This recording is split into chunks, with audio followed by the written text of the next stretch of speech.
Because of the delay in FM25's release, we have now got some more time, and that is enough time to do another Building a Nation save in FM24, and this time we are building the nation of Sweden, and we are kickstarting off with Helsingborgs, the former team of Henrik Larsson. We have also time-travelled about 2 years back in the past to the 27th of February 2023. We currently reside in the second division in Swedish football, so job number one needs to be getting ourselves back up to the top division, and then once we're in the top division, we obviously need to try and win it, but ultimately, first few seasons, the goal is to get into European competitions to help build the club coefficients. Why have we picked Helsingborg to start things off? Well, they have got great training facilities and great youth facilities. They have got a very good young team as well. If I actually look at the squad, sort by age, we have got players who are 16 in the first team who are good enough to play loads and loads of 18-year-olds, 19-year-olds as well. I believe we've had a fake youth intake, and some of them are really good. Gustav Stenberg is a 16-year-old winger, or not winger, striker, sorry, and he's ridiculously good. We've got a few other players like this man as well. He's also pretty good. Salilovic, also not a bad player. So we've got a pretty good side. We've actually got, when it comes to potential, lots and lots of 5-star, 4.5-star, or even 4-star potential players. We have got a bright future ahead of us. The problem is, we are in the second division, so we need to get out of that pretty quick. Bit of a stumbling block, though, in Season 1 is we don't have any money. We are not in debt. We've got £640,000 in the bank, but we have zero transfer budget, and we are over our wage budget. But I am hoping Season 1 we can ride the storm and basically get ourselves promoted, and then finances should be able to fix themselves. So what we are going to do is we are going to jump forward to, I believe, just before the first game of the season, because I think if we have a look, we can go calendar, we can see when the transfer window closes. It closes on the 29th of March, and then the season kicks off on the 31st. So yeah, we'll jump forward to when the transfer window closes to see what business we've done. There's no easy way of saying this. We haven't really done anything at all. We've loaned out a lot of young players. I'm going to try, because we're trying to build a nation, I'm going to try and utilise using the development list and basically send players like this man here out on loan to teams in Sweden. I don't care what division they're in, as long as they get some football, get some playing time, hopefully develop, hopefully just improve some of these sides as well. That is the ultimate goal. We need to basically make everyone else around us also improve. We did a Building a Nation save earlier on in FM24 with Romania, and we kind of made ourselves really good and not too many other teams. We need to kind of focus on getting other teams also to be good, but we're in Season 1, so there's a long road ahead. So tactically, what we're going to go for this season, in fact, for probably this save, is the 4-2-3-1 Black Panther formation, link in the description, because basically, it's really good. I've loved this formation since probably about a month or two into the FM24 cycle, and we've kind of stuck with it in every single save, so that is what we're going to go with. And you probably noticed we haven't locked in any players, and I don't think I'm going to do that anytime soon, unless we get somebody come through a youth intake who's, say, a left winger, who we want to train to be a striker or a defensive midfielder or something stupid like that, then we might start locking players in. But right now, we don't need to worry about that. And if we look at our squad planner and do best 11, star rating-wise, we are kind of lacking in a couple of positions. Simon Bengston as our left back is only 2.5 star, but he's only 18 years of age, so I'm kind of okay with that. Benjamin Aqua as our attacking midfielder, only 22 years of age as well, Ghanaian striker. So we've still got a very young side. Benjamin Orm, 18 years old, our best right back at 2 star. I'm kind of okay with our best right back being 2 star at 18 years of age. If he was 33 and 2 star, then we'd have some problems. So in the First Division Elite, we are expected to finish 11th. I'm not convinced that's right. I'm genuinely not convinced that's right. I think when we picked the team, they were predicted to finish first. As in, when you appoint yourself as manager, it was like, where are they going to finish? Media prediction was first. For some reason, we're now down in 11th place. I don't trust that. I'm predicting sort of top 3. And top 3 is enough to get us promoted. Top 2 is definite promotion. Third place, if I'm not mistaken, is a playoff, which is against the team in the upper division who finish, I think, 14th. So, hypothetically, if we were third, we'd be playing Malmo in a promotion playoff. I think we should be good enough to go up in first or second place. Also, I just want to point out how mad the Swedish Premier Division is when it comes to league winners and teams kind of up and around that position in the table. So, Häcken, Malmo, Djurgården, AIK, Norrköping, Elfsborg, Helsingborg, Kalmar, and Djurgårdens again actually, have all won it in the last 20 years. Like, that's a lot of different teams. IFK Gothenburg as well, winning it as well. It's lots and lots of teams have won this league, which is good news because it means it's quite open. So if we do get promoted, we might actually be in for a good shout of not winning the league, let's be honest, but having a decent run, maybe finishing top half, maybe even getting into Europe in Season 2. Anyway, we are now going to jump forward to the midway point in the season, which I believe is there. It is actually 15 games in, should be 15 games in. We're going to jump forward anyway to the halfway point, see how well things go. We do have a bit of a winter break as well in Sweden. Bear in mind, our seasons do run from March until November. March until November. So, when we do get into Europe, it's going to be like this weird straddled Europe where we start halfway through the season and then the knockout rounds of competitions start at the beginning of the next season for us. It's a weird thing. We'll deal with it when we get there. So we're not quite halfway through the season. We're only 11 games in. Halfway will be 15 games, but we are in third place currently, a fair old distance behind first place. It's actually 5 points behind first place. Landskrona might be their name. They won 9, drawn 1 and lost 1. We've won 7, drawn 2 and lost 2. But we're still up the right end of the table. GIF Sundsvall, Helsingborg and GAIS, maybe, or GAIS, could be just an acronym, couldn't it, are basically up in the top 4 fighting. Maybe even the team in 5th as well might be involved. But we're kind of still in a good place at the moment, which I'm happy with. Now, I should have come back a little bit later on, because on the 7th of July, the transfer window opens. Basically, because this is now like the regular normal European season transfer window, opens on the 7th of July, and then we've got a transfer window that lasts for nearly 2 months, and then on September, it basically goes back to the transfer window being closed, much like the rest of Europe. So we're going to jump forward to the end of this transfer window to see if we can do any business financially. We still have no money. In fact, we've got a lot less money in the bank than we started with as well, which is not good. We're over our wage budget. If we're going to be bringing anybody in, we probably need to shift somebody on first, and we don't really have a lot of players who are on either high wages or high value. I mean, Wilhelm Loper, maybe. He's good, though. I don't want to get rid of Loper. I mean, we've got some high-valued players. He's our number one goalkeeper that I definitely don't want to sell. So, yeah, it's kind of difficult. I don't think we're going to be selling anyone. We'll see what happens. We did sell somebody. We sold Daniel Bergman, a 19-year-old Peruvian central midfielder. Peruvian? Is he really... He's really from Peru? I'm so confused. Anyway, he's been sold to Halmstad for £22,000, potentially up to £22,000, and it has meant that we've been able to rejig some stuff. We put some more money into our wages, and we brought in 2 veteran footballers. Neither of them are Swedish. One of them is from England, and the other one is from Senegal. Kara Mbodj, a 33-year-old Senegalese centre-back, 47 caps, 5 goals, can also play as a defence midfielder, has joined the club on a free transfer, on a 1.5-year deal, technically. I think he's just left, potentially maybe just left a team in Qatar. Maybe not. He might have been available at the start of the season, but he's come in on a free transfer. And I think this is a good bit of business because as a centre-back, he's one of our best centre-backs now, alongside Wilhelm Nilsson and John Berkveld. And our other new signing is Danny Rose. He's now 33, 29 England caps, obviously. Left back, used to be a left winger. Arguably, he should be more natural as a left winger because technically that's where he started playing. We brought him in, like I said, free transfer. He got released from Watford, maybe in real life. I don't know. I think it was in real life, wasn't it? So yeah, Danny Rose has come in. He's already played once for us and got a 6.2 rating. Absolutely cracking new signing, that one. And that is all of the transfer business that we have done. We've loaned out a few more young players to other teams. Right now, I don't expect any of these players going out on loan to turn into world-class footballers or even good footballers, but going out on loan kind of just thins the numbers, helps some of the other sides. Maybe players like him might get a bit better. Arguably, probably never will. When it comes to the league, we're now 19 games in, so we are beyond the halfway point. We have got a game in hand, which if we win, is good enough to put us top of the table, and we are playing the team down in 6th place, I believe, Östers. So if we were to win that game, we will move up to the top of the table, which is very good. Basically, Landskrona have lost lots more games, including a 2-0 defeat against us. Actually, that 2-0 defeat was back in May, so ignore what I've just said. We are also in the Swedish Cup, which confuses me, because the Swedish Cup spans across 2 seasons. We play the first couple of rounds, and by first couple, we play the second cup round. I believe there's a first one which we don't play in. We play that this season, and then at the start of next season, it goes into a group stage. I don't know why this is a thing, but apparently this is a thing. And I'm assuming because Sweden is an official league in the game, this must be how it is in real life, which is just weird to me.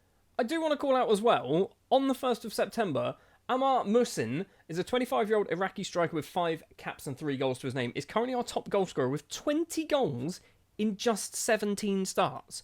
That's a lot of goals. No one else is really scoring. We've got Silva Rasmussen, who's got 7 and 8 assists, and he's our second top goal scorer. Literally, Musin is the only man scoring goals for us, and he is basically propelling us to the top of the league table, which is obviously very, very good to see. Right then, next up, the only thing we have left to do is jump to the end of the season. We will also be getting ourselves our first youth intake, which, by the way, if we have a look here, this is the youth intake that we got at the start of the game to fill out our squads.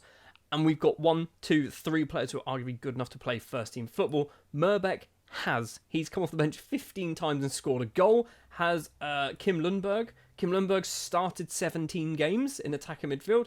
And Stenberg as well has played a couple of matches up front. So I feel like we might have kind of cheated, but I didn't have anything to do with this. They just gave us some really good players. I'm not expecting our next youth intake to be anywhere near as good as this, but we will find out. Let's jump towards the end of the season. I say towards, let's jump to the end of the season, see how well things have gone. Have we got ourselves promoted, and have we got ourselves a half-decent youth intake as well? So on the 1st of December, yes, we have got ourselves promoted, finishing second place in the table, 2 points behind Landskrona. We are 1 point ahead of GAIS as well, who did also get themselves promoted through the relegation promotion playoff thing, with the team who would have finished in 15th in the top division, which would be Värnamo. Sure, that's what they're called. So we are into the Swedish Premier Division at the first time of asking, which is very, very good. And I think I mentioned earlier about the different champions. Halmstads have now joined this list. They haven't won the league since 1997 was the last time Halmstads won the league, and they've just won it in 2023. Next season, maybe we could be on that list. So looking at our youth candidates, it's quite difficult to see who's new, because we've got the old players and new players. I believe if we have a look here, we can't tell, because some of these people, like, is he a new man? Is he new or is he old? I don't know. We've got so many players that have come in. I don't think we've got anyone who's like 2.5 star ability, but the elite talent list has got a lot bigger. If we go to our under 18s or under 19 squad, we've got a lot of 16-year-olds, but some of these, he's 15, he could be good. I feel like we're just going to have to ride the wave with this youth intake and see who rises to the top. There's going to be some players like Kochi, not quite sure what his name is. He could be good. 2-star current ability, 4.5 star potential, just 16 years of age. He could rise to the top. We're just going to have to wait and see with this youth intake, because like I said, it's a mess. I mean, there's a lot of players here to have a look at. Even somebody like this man here could be good. I've got no idea.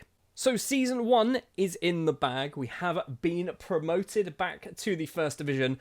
I mentioned this earlier, the Swedish Cup. Yeah, this happens next season. We've got AIK, we've got Värnamo, and we've got Östers in our group.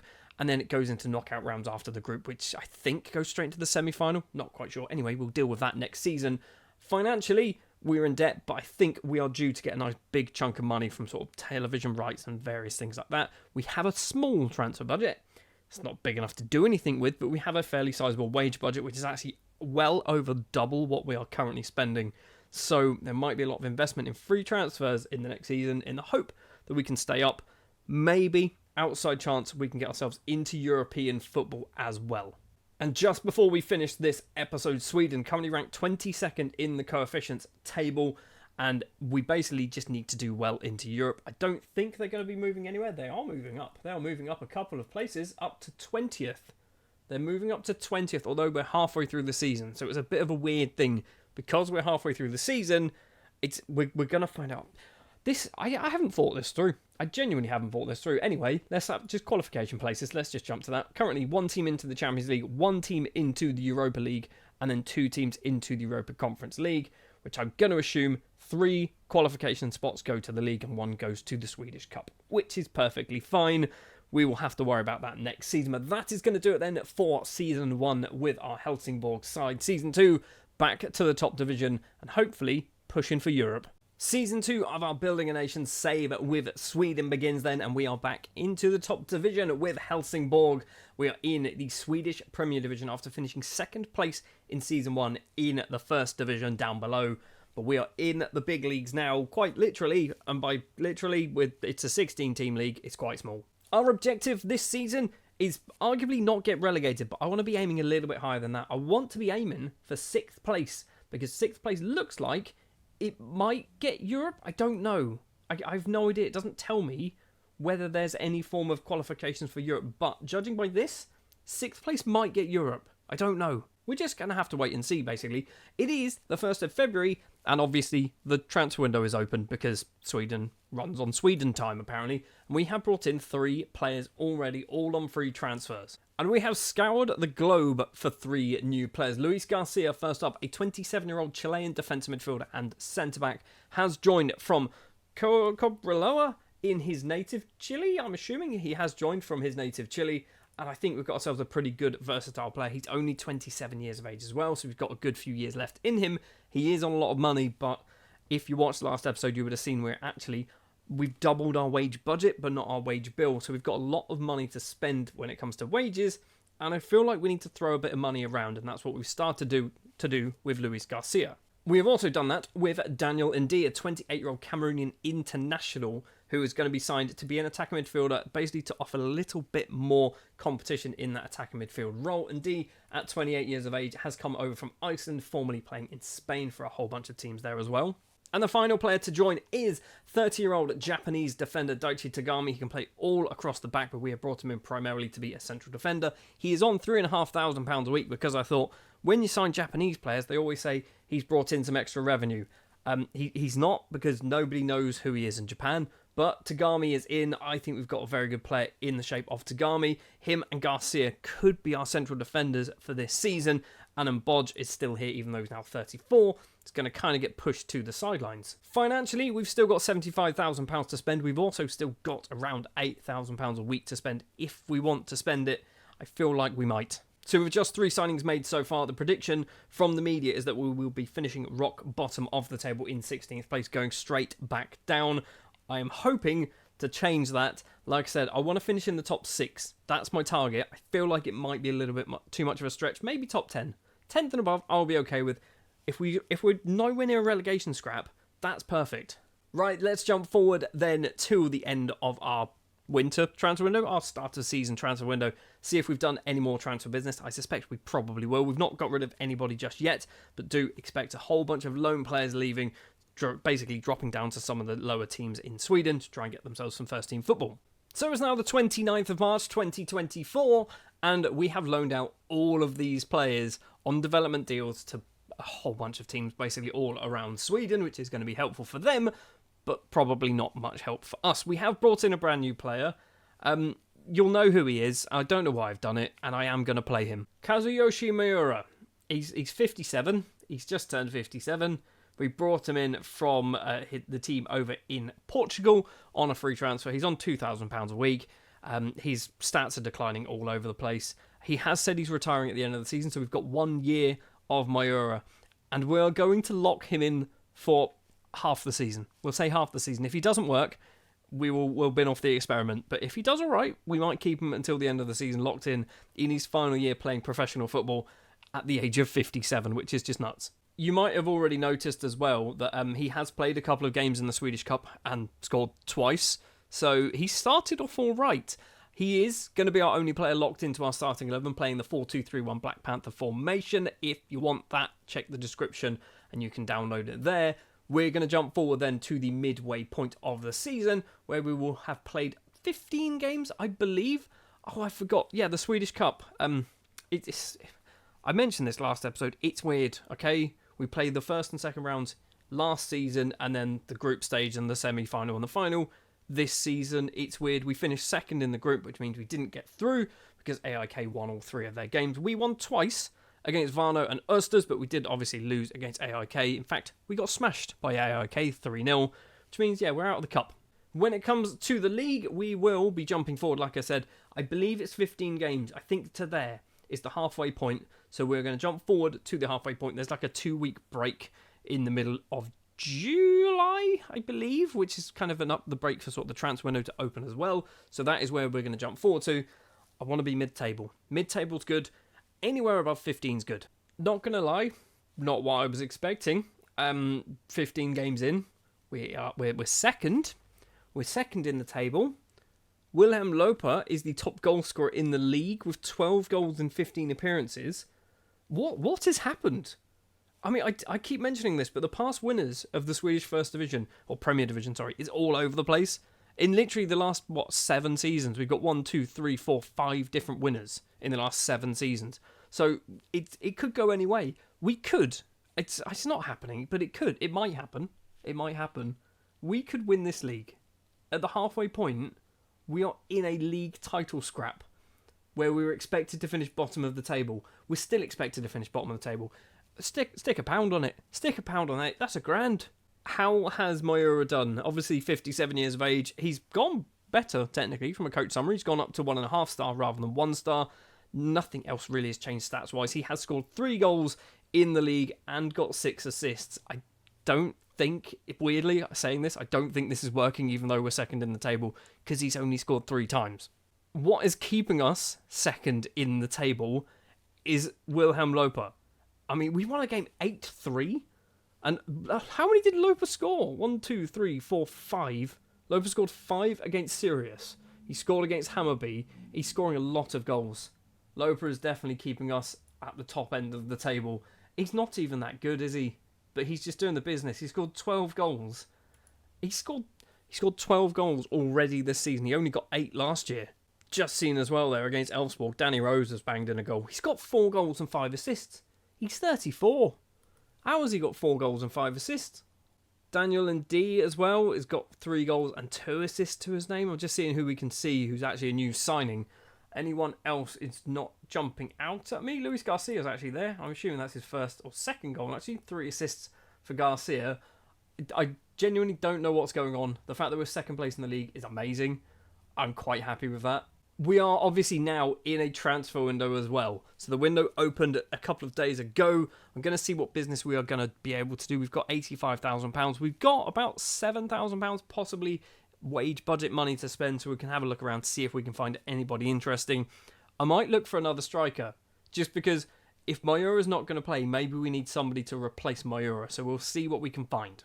2 months later, and we are still at the right end of the table. Second place, 3 points behind Norrköping. We've played an extra 6 games, I believe, and we play Norrköping next. We play Norrköping today, technically. The transfer window has opened, has closed. Have we done any business? Yes. Yes is the answer to that question. 3 players have joined. We have raided the free transfer market. Kai Gordon, is that how we say his name? I'm not quite sure. Has joined from Liverpool. He's been released at 19 years of age. We brought him in on a £2,000 a week contract, which is a bargain. And I'm retraining him to be an attacking midfielder. And I think I want to lock him in. We've got good wingers on the left and on the right.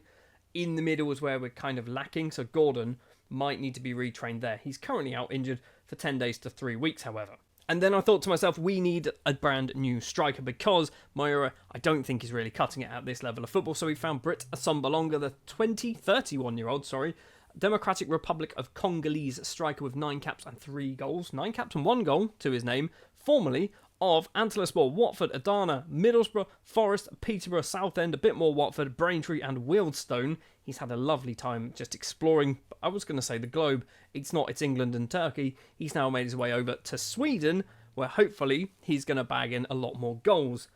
Also, I thought, until I brought in another, arguably too old striker, but he's so much better than Sombalonga. It's Radamel Falcao. He's 38, and he's here for another, he's got a year and a half on his contract. I feel like he's not going to honour that at all. But Falcao's in at 38 years of age. He's already scored a goal. He's only on £2,800 a week. Mentally, absolutely insane numbers. Physically, he's a bag of garbage, but he is 38 years of age. I'm 38 years of age as well. I'm also a bag of garbage, so I can kind of understand. In fact, you're probably in much better shape than I am. And technically, obviously, he's not lost anything that we kind of brought him in for. He can still finish. He's very good at penalties, which is something I arguably, do I care about? Maybe I do. Technique's obviously good. Free kicks are good. First touch is good. All sorts of things are good all over the shop. So Falcao's in. And yeah, we've replaced a 57-year-old striker with a 38-year-old striker. I mean, it's weird that there is nearly 20-year age gap and Falcao's still really old. We haven't really got rid of any players. We have loaned out a few more people. The biggest name, I guess, is Aqua, who I called out in Season 1 because he's played a lot of football for us. But basically now, with Gordon coming in, I don't think Aqua's going to get much game time. We've also got Ndee, who we brought in as well, so I don't think he's going to get too much game time there either.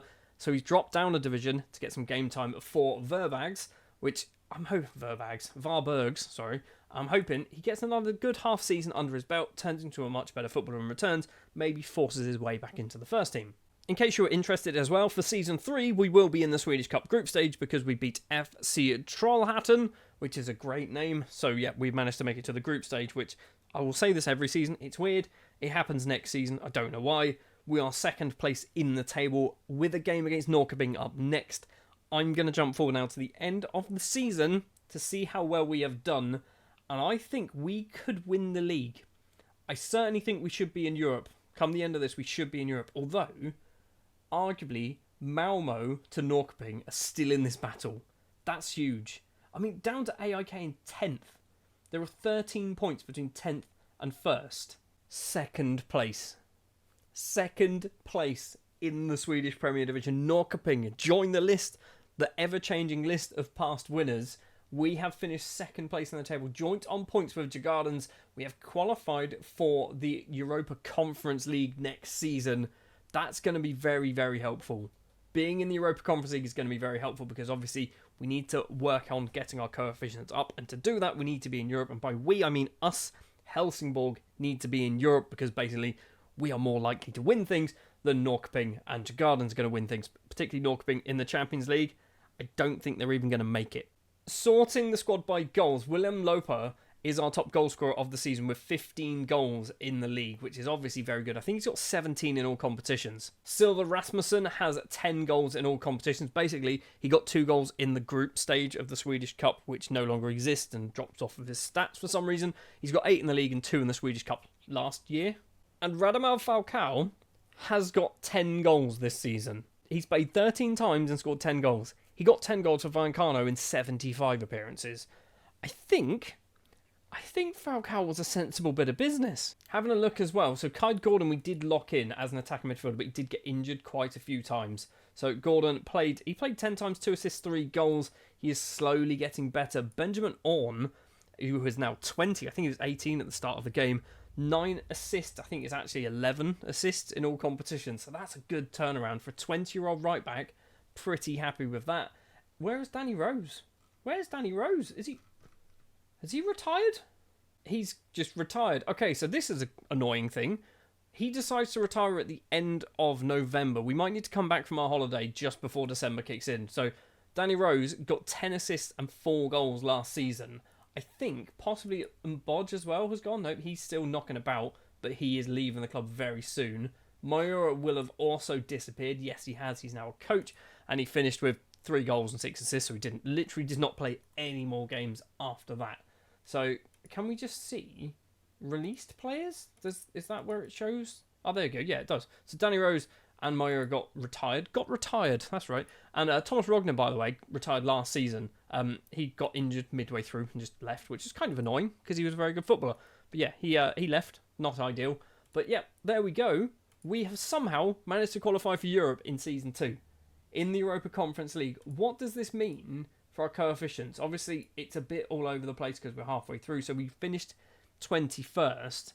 We've got 5.375 for this season. I am assuming we are dropping down. We are, at the moment, we're dropping down to 22nd. Qualification places, I'm guessing, is the same. It doesn't change until we hit 15, which is a long, long way away to go for now. Who won the league last year? How did Halmstad do in Europe? They actually didn't qualify. Okay, so Champions League knocked out by Ferencváros. Europa League, they went through against Bate Borisov and then lost against Astana and then moved into Europa Conference League group phase, or league phase, where they drew with Randers, Başakşehir, Apoel Limassol, Dundee. They're still obviously playing in this at the moment, but they are 24th, Hacken are 22nd. So we've got 2 teams in the Europa Conference League. Of the 4 that could have got in there, we've got 2. This is why we need to be getting into Europe, because otherwise, this is what it's going to be like every single season. So for Season 3 then with Helsingborg, we've got a big transfer budget of £1.25 million to spend. We need to probably start looking at bringing in some decent players, to replace some of the more aging players in our squad. Falcao's, Euron Bodge, your Asombalongas, who's currently injured for 8 to 12 months. Feel like he might be retiring soon. Tagami at 31 as well is getting on a bit, and D as well. All these players, by the way, we've brought in. Literally every single one of those we have brought into the club, and I now need to look at replacing them. I didn't check my youth candidates, my youth intake for this season. So it's a lot smaller than last year, which is good. Alexander Bergen, not great. Honestly, not great. He's a 6'6" centre-back who's really angry and brave. And that's about it. We've got Leo Martin, who is also a centre-back. He's only 6'2". He doesn't look anything special. Nick Pohl, he looks all right. I'd argue maybe more of a striker than a winger. Possibly. Marcus Johansson is a player who's been flagged to me as kind of 1.5-star current ability, so might be okay. Left winger. It's not really outstanding. It's not outstanding at all. I didn't mention this, by the way. Season 1, I fired my head of youth development immediately and brought in Rikard Torstensson because he's slightly better. We can't get good head of youth developments or good coaches or anything like that at the moment, but time will allow us to do that. Torstensson, he's not done an amazing job, has he? But he's probably done okay. That's going to do it then for Season 2. Join me for Season 3, where I guess we're going on a little bit of a European adventure, or at the very least, half of a European adventure? Our first season back in the Swedish Premier Division ended off being pretty successful, finishing second place, just 3 points off potentially winning the league. It means in Season 3, we kind of want to try and do the same thing. On the 1st of February, the transfer window has opened and we have already done a lot of business. And this is some business that you should all be doing around Season 1, 2, 3, 4 or 5, depending on when their youth intakes come in. So far, we have signed 8 players from 2 different sides. We've signed 9 players in total, and we have about 4 or 5 more players coming in, and they've all come from Spanish teams in the Spanish under-19s divisions. This is, I'm assuming, Atletico Madrid, Madrileño, maybe? It's basically their kind of under-19s team, I believe. We've also signed a bunch of players from AD Huracan, which again is another under-19s side. And they're not quite here yet, but we've also picked up a whole bunch of players from CF Dam as well, who, like you can probably guess, it's a Spanish under-19 side. And what's even better, we've paid £31,000 for all of them. In fact, we paid £31,000 for this man, Jose Luis Peinado might be his name. He is the most expensive. In fact, he's the only player that has cost us money throughout this entire transfer window so far. 16-year-old attacking midfielder. Definitely one for the future. Inigo Gutierrez has signed from the Atletico Madrid under-19 side on a free transfer at 17 years of age. Right back. Looks very, very good at the moment. Arguably, probably more of a centre-back. Juan Davis is a goalkeeper who has come from Atletico Madrid as well. 17 years of age. He's got under-19s caps as well already for Spain. I believe he is part Equatorial Guinean. There you are. He's going to be, hopefully, or I say hopefully, maybe our number 1 goalkeeper, but I'm pretty sure we might have brought in about 3 of them. Juan Francisco is probably one of the better players to join the club so far. 17 years of age, striker and winger. Currently, he's looking likely to be going out on loan to another team over in Sweden. A lot of these players will be playing probably in the 2nd or 3rd tiers of Swedish football for a couple of years, with the exception of a couple. Amish Pineda is next up, 17 years of age. They're all 17. They're 16, 17 or 18, I believe. Right winger, signed from Huracan on a free transfer. Nelson Gonzalez Martinez is another goalkeeper, this time signed from Huracan as well. He, I think, is probably better than the other one. I'm kind of hoping Nelson Gonzalez might get some game time soon, but our number 1 goalkeeper is kind of miles better than him. Antonio Mbar is an Equatorial Guinean right winger and maybe right back. I'd be probably a right winger. He can't defend. He literally can't defend, but he's a natural right back. He's a right winger. He's come in from AD Huracan. And so has Iram, who is a 16-year-old Spanish attacking midfielder and winger on the right-hand side. I'm not too convinced about Iram, but I basically brought in literally every single player that came through the Huracan youth intake and the Atletico Madrid youth intake and also the CF Dam intake. We have also brought in a Tunisian international, also on a free transfer. It is Elias Bouzaïn might be his name. He has joined on a free transfer from Degerfors, might be their name, from a fellow Swedish side by the looks of it. I just think he's a good player, and he's actually 3.5 star current ability, and I think we did need to strengthen that right back position. We have lost some players as well on free transfers. Johan Svensson has left the club, as has Albert Modig, and probably a player that maybe shouldn't have left the club because I think there's still a little bit about him and he's only 21. It's Amin Al-Hamawi, an Iraqi international with 6 international goals. He has moved over to Oesters on a free transfer as well. Don't forget, we've also lost at the end of last season. Mayura has retired from football, so has Danny Rose. He's also retired, and we have released Dennis Olsen on a free transfer.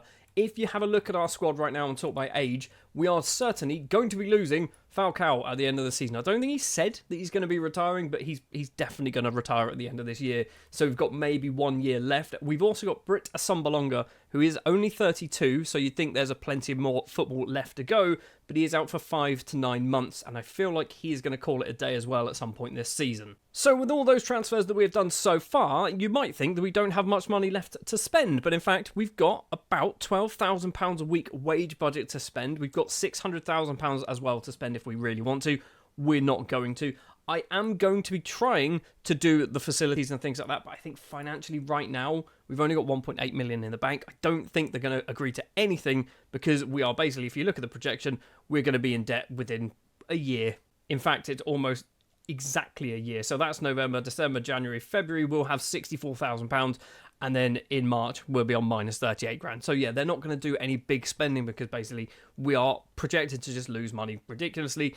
And that's kind of fine. We basically need to spend a few more seasons building up our team, building up our finances, and arguably doing well in Europe. Which is going to be weird because where our season runs from March to about November time, we start our European adventure in about July, August, and potentially finish it in around May of the following season. It's going to be weird. I'm not even sure how we're going to do this from a video perspective, but we're going to have to try. You can also see there, we are in the Swedish Cup, because that's another thing that happens partly last season, and now the next bit happens this season. We've got Sirius, we've got Östersund, and we've got Stocksund in our group. We need to basically not lose a game. The moment you lose a game, you're out of the Swedish Cup. So as long as we win all 3 games, or win 2 and draw 1, we'll be fine. Right, lots of admin there at the start of this season. Let's jump forward then to the end of the transfer window to see if we have done any more business. And by if we have, we have. We've literally got about 4 players lined up ready to join. Okay, turns out the players that are joining aren't joining yet because they're not quite old enough. I think they might join in like the summer transfer window. We have got rid of some players on permanent deals. Anton Nilsson first up, moving over to Orgreit, might be their name. Daichi Tagami has also left the club, signing for us a couple of seasons ago, or maybe even just last season. He's gone back over to Japan for a little bit of money, not a lot, £16,000. We have brought in 3 new faces as well, not including the ones that are going to be joining in the summer. We have got Jashawn Anglin, a Jamaican international defensive midfielder. He is signed from Harbour View over in Jamaica. Had a small spell in, I was going to say the MLS. It's not. It's the USSLC Atlantic, whatever that is, playing for Miami FC. We brought him in for £4,000. We've also signed Federico Ilanes, who is an Argentine defensive midfielder, signed on a free transfer. He has come in from, technically, from Argentina. We've got some scouts that know a lot of stuff about South America, but not Brazil or Argentina. They know like Chile and Peru, and I don't know why, but Ilanes was one of those players that came through the scouting network, and I went, he's very good. He's also on a free. And we also know a lot about AFC Wimbledon. I don't know why. I don't know whether that's a thing. Like, does Helsingborg have a connection with AFC Wimbledon?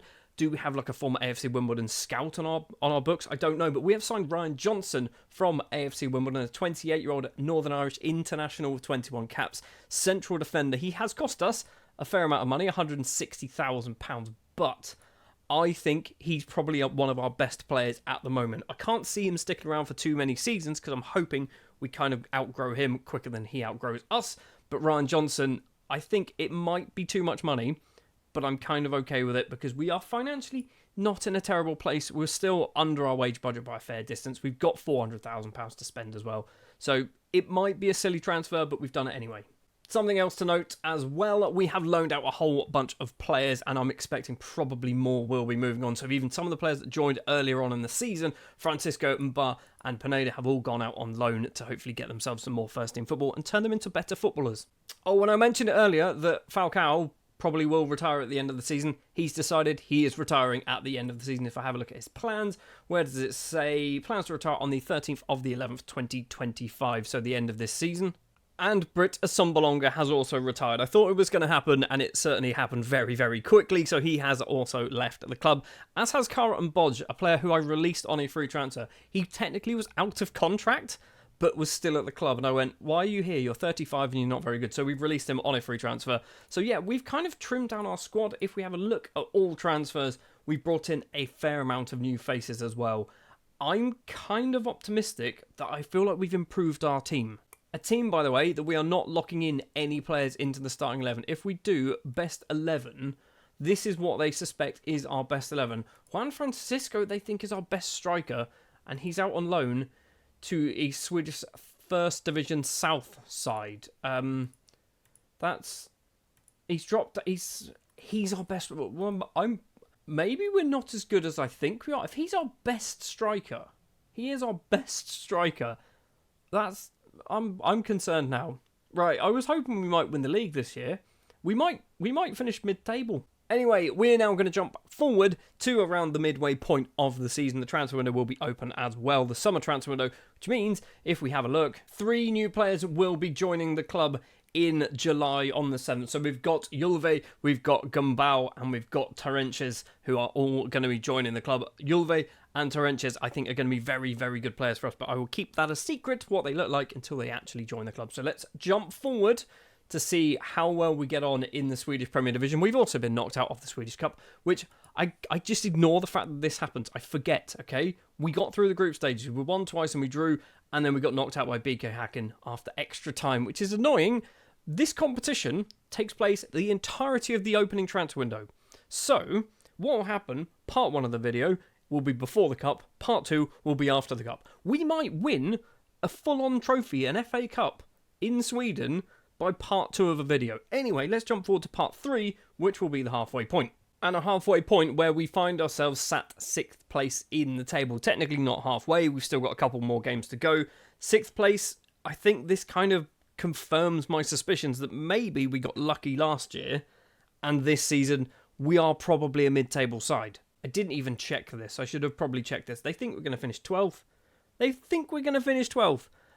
I'm hoping we don't finish 12th. Hopefully we finish a lot higher than that. Anyway, the transfer window has opened and those 3 new players have joined the club. In order of the worst to the best, we have got Emili Gumbau might be his name. He is a right winger, signed from Dam on a free transfer, because they're all on free transfers, because the moment they turn 18, they get released from their contracts and we can pick them up. Gumbau has joined the club, as has Eloy Julva, who is 17 years of age, signed once again from Dam. I think he's quite good. He's probably on the verges of breaking into our starting 11, which is quite nice to see. Hopefully he's going to get a lot of game time off the bench. I have loan listed him in the hope that maybe somebody might come in and take him on loan for a season, get some more game time, but Julve is in. But the best one is Narcis Terentius, who is an 18-year-old striker who's 6'5" and has 16 heading and 16 jumping reach. I feel like this is kind of Peter Crouch, right? Has he got really good first touch? 12 first touch isn't terrible. Technique of 16, those pretty good. Decent strength, decent anticipation. I think this striker is one of those players that he's not necessarily going to be amazing, but he's going to do really well because he's just a big unit. He's 6'5", he's really strong, he's got good finishing, good heading. He's going to get a lot of goals for us, and I think he might technically be our best player up front. He is by a fair distance as well. Which means Radamel Falcao, who has been our number 1 striker for the start of the season, probably isn't going to be playing any more football for us, which means at the age of 39, he is probably going to retire with 7 goals this season, 244 goals in all competitions, or league competitions by the looks of it, in just under 500 appearances. Maybe he can get 7 more games for him, and then he'll let that lovely, nice little round 500 appearances. Obviously, transfer window is still open. We're under our wage budget. We've got money to spend. I don't know whether we're going to do too much. The thing we might end up doing is if somebody comes in for some players, we might need to do some replacing and things like that. But we will see how things go. We're going to jump forward to, I'm going to say it's around September time. So we're going to play a huge chunk of football. We've got our Europa Conference League qualifiers as well. So there's a lot going to happen between now and when we return. Right, where do we start? Let's start with the Europa Conference League, shall we? We have not qualified for the group stage. However, we did do we didn't do very well. We lost against Sturm Graz in literally the first qualifying round or second qualifying round that we were in. So, oh no, we did actually get past a couple of teams. That's good. So, we beat B36 from the Faroe Islands. Then going to the third qualifying round, we beat Brøndby from Denmark. I nearly said Norway. For some reason, I always think Brøndby's in Norway, and I don't know why. We beat them 8-6 on aggregate. And then in the fourth qualifying round, we do lose to Sturm Graz 6-5 on aggregate. We arguably should have gone through that. You'll see there, Terentius as well has scored 8 goals in the Europa Conference League. He's getting some football. Swedish Cup, not that it really matters. We are in to the second round, which is literally the first round that we ever play. So yeah, that's a thing. And in the Swedish Premier Division, we have moved up to 4th place in the table. We are still a fair few points away from the top of the table, but just 3 points away from second place with a game in hand, which means, in theory, we could be moving into second place very, very soon. We've also done a small bit of transfer business. A few players have gone out on loan. One player has left on a permanent deal. Melvin Alkvist is that man. He's moved over to Degerfors? Degerfors on a permanent deal for a bit of money as well. About £15,000, but we have also brought in a Kenyan legend and former Helsingborg player, which I did not realise this was a thing until it said he's returned to the club. And that is Victor Wanyama. Victor Wanyama started his career at Helsingborg, didn't even know this was a thing, moved over to Belgium, moved to Celtic, moved to Southampton, moved to Spurs, moved to Montreal Impact, or now CF Montreal. And because he's been there, he's actually part Canadian now, which I don't know, is that a real thing? I don't know if that's a real thing, but he's part Canadian in this game, and we have brought him back to Sweden for a couple of years. I'm hoping to get 2 years out of him. He's still actually not a terrible player, and because we play defensive midfielders, he's going to play a lot of football. Speaking of playing a lot of football, Terentius has been playing. I've actually locked him into the starting 11 just in case they want to play Falcao. He scored 9 goals in all competitions. 8 of them have come in the Europa Conference League and just 1 in the league, but he scored 9 goals. It's a good start. And since I've done that, Falcao literally is not getting any form of game time. I don't even think he's on the bench. Oh, he's been injured. Okay, that's fine, maybe, I guess. He may never play for us again, which is kind of sad. We have been given our youth candidates kind of preview, which actually happens in September, so maybe like within the next 30 days we should be getting this through. It's a good intake. This doesn't scream good to me. We've got C for central midfielders and everything else is E. I don't think this is a good intake, but we'll have to wait and see, which we'll see at the end of the season. Obviously, we are now going to jump forward to that point. There is a total of 9 league games left for us to play. We might be able to win the league. If we finish in the top 4, I believe top 4 should be good enough. It doesn't tell us. Oh, it does tell us. So, top 4 will be good enough to get us into European football. Maybe 4th, not so much. Swedish Cup might determine that, and Swedish Cup might also determine that. So the winner of the Swedish Cup qualifies for the Europa League. I don't know if that really makes too much of a difference. Anyway, we're going to jump forward to the end of the season. We're going to take a look at our youth intake. Take a look to see how well things have gone in the Swedish Premier Division. We should be fine in the Swedish Cup for now. 2nd place for a 2nd season in a row. 10 points behind BK Häcken. It's a fair old gap, isn't it, between 1st and 2nd place. We have literally matched the same amount of points that we got last season. Our goal difference has improved. We've won 1 less, but we've also lost 2 more as well. So it's okay. It's okay. I mean, we've lost 2 less, sorry, not lost 2 more. I'm happy with this. We're in to the Europa Conference League, not the Europa League. But that could all depend on the Swedish Cup, which is a thing that happens next season. It's a confusion. If there are anyone who's watching this who is a fan of Swedish football, how does this work? Surely you just get so confused because your season ends but also doesn't end. They keep overlapping. I don't understand it. So yeah, we've managed to qualify for Europe for a 2nd successive season, and hopefully next time around we can get into the group stages of the Europa Conference League. In the Swedish Cup, we have beaten IF Karlstad, which means we'll go into the weird group stage that happens obviously next season. When it comes to our youth intake, we were told we were going to have a very good central midfielder.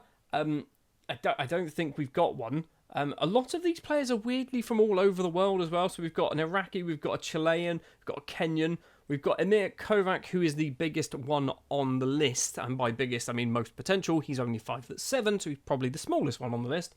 He's maybe okay. He looks all right. I'm not convinced he's going to do anything for us. We've got Daniel Carlius, who looks rubbish. We've got Brian, who also looks rubbish. We've got Rasmus Larsen, who looks rubbish. Luis Toro, who looks rubbish. And we've got Abid Ali, who looks, guess what, rubbish. Bindelov, who looks okay. Bindelov doesn't look too bad. Is that just me? I don't know. And then we've got Fode Harb as well, who looks rubbish. It's not a good youth intake. We've got one player who might be good. And sure, we'll keep an eye on him. So at the end of the season then, Terenches managed to finish on 13 goals after we locked him in for the season. Our top goal scorer is Wilhelm Loper. So the last 2 seasons, he's scored 15 goals. Like, he's just been an absolute bagsman, getting loads and loads of goals. We've got Silver Rasmussen as well, picking up 14.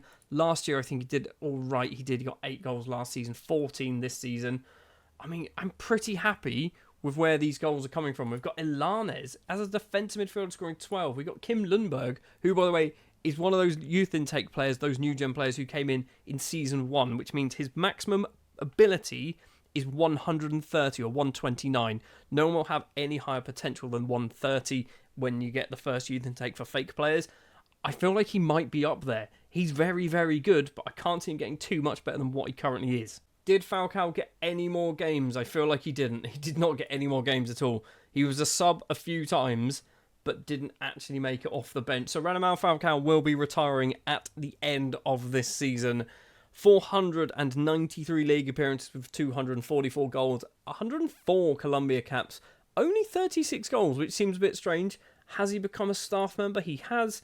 He wants to be a manager, so we can't give him a job, and arguably he's not very good anyway. Just want to take a look at Victor Wanyama as well. So still 34 years of age. So next season when his contract expires, which will probably be his last for us, even if he wants to carry on playing, I'm kind of okay with that, considering the lure of a higher profile league. Don't think sorry, Victor, I don't think anyone in the Premier League is going to want you at the age of 34, 35. It's just not going to happen. He's done okay for us, I think. I mean, we're not expecting him to set the world on fire. No goals at all. A couple of assists in the Swedish Cup. And I say he's done okay. He's done absolutely awful, hasn't he? In the Swedish Premier Division, he's got an average rating of a 6.56. That's not very good at all. Maybe we need to look at buying in players that aren't there for their name, like your Falcaos and your Wanyamas. Maybe we need to buy players who are good at football. Who'd have thought that might actually work? So that is going to do it then for Season 3 with Helsingborgs. We are once again in Europe next season. We need to try and get out of the group stage. But if we do that, that will then be into Season 5, technically, when we're in the group stage. It's weird. I don't understand it. I mean, I do understand it, but it's confusing. And I'm sure you're all equally as confused as me. That's going to do it for this one. I will see you next time. So far in this Building a Nation save with Helsingborg in Sweden, we have managed to finish second place in the Swedish Premier Division twice in a row. In our first season after getting promoted, we qualified for the Europa Conference League. Last season, we also qualified for the Europa Conference League on exactly the same points, which means this season, I want to be going one better. I want to be aiming to win the league. I think we should be good enough to do that. Already on the 1st of February, some transfer business has taken place, although it is all leaving the club at the moment. Adam Hellborg has left on a free transfer. I wasn't sure whether this was a good idea, but we've gone for it. He's moved over to Östersund after his contract expired.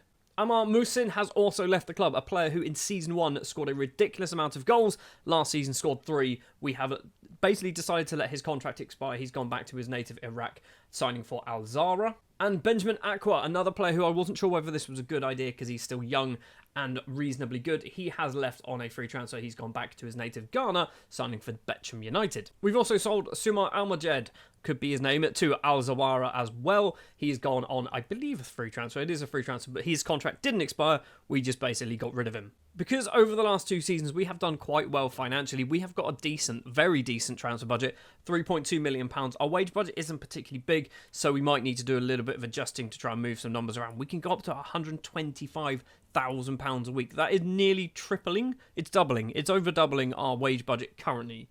So there's a lot of wiggle room that we can do this season to maybe bring in some decent free transfers, things like that. Speaking of this season, we are in 3 competitions. We're in the Swedish Cup, the second part of the Swedish Cup. We are in the Swedish Premier Division, obviously, and we are in the Europa Conference League. Although this is last season's Europa Conference League, the Europa Conference League will kick in around June, July time, I believe.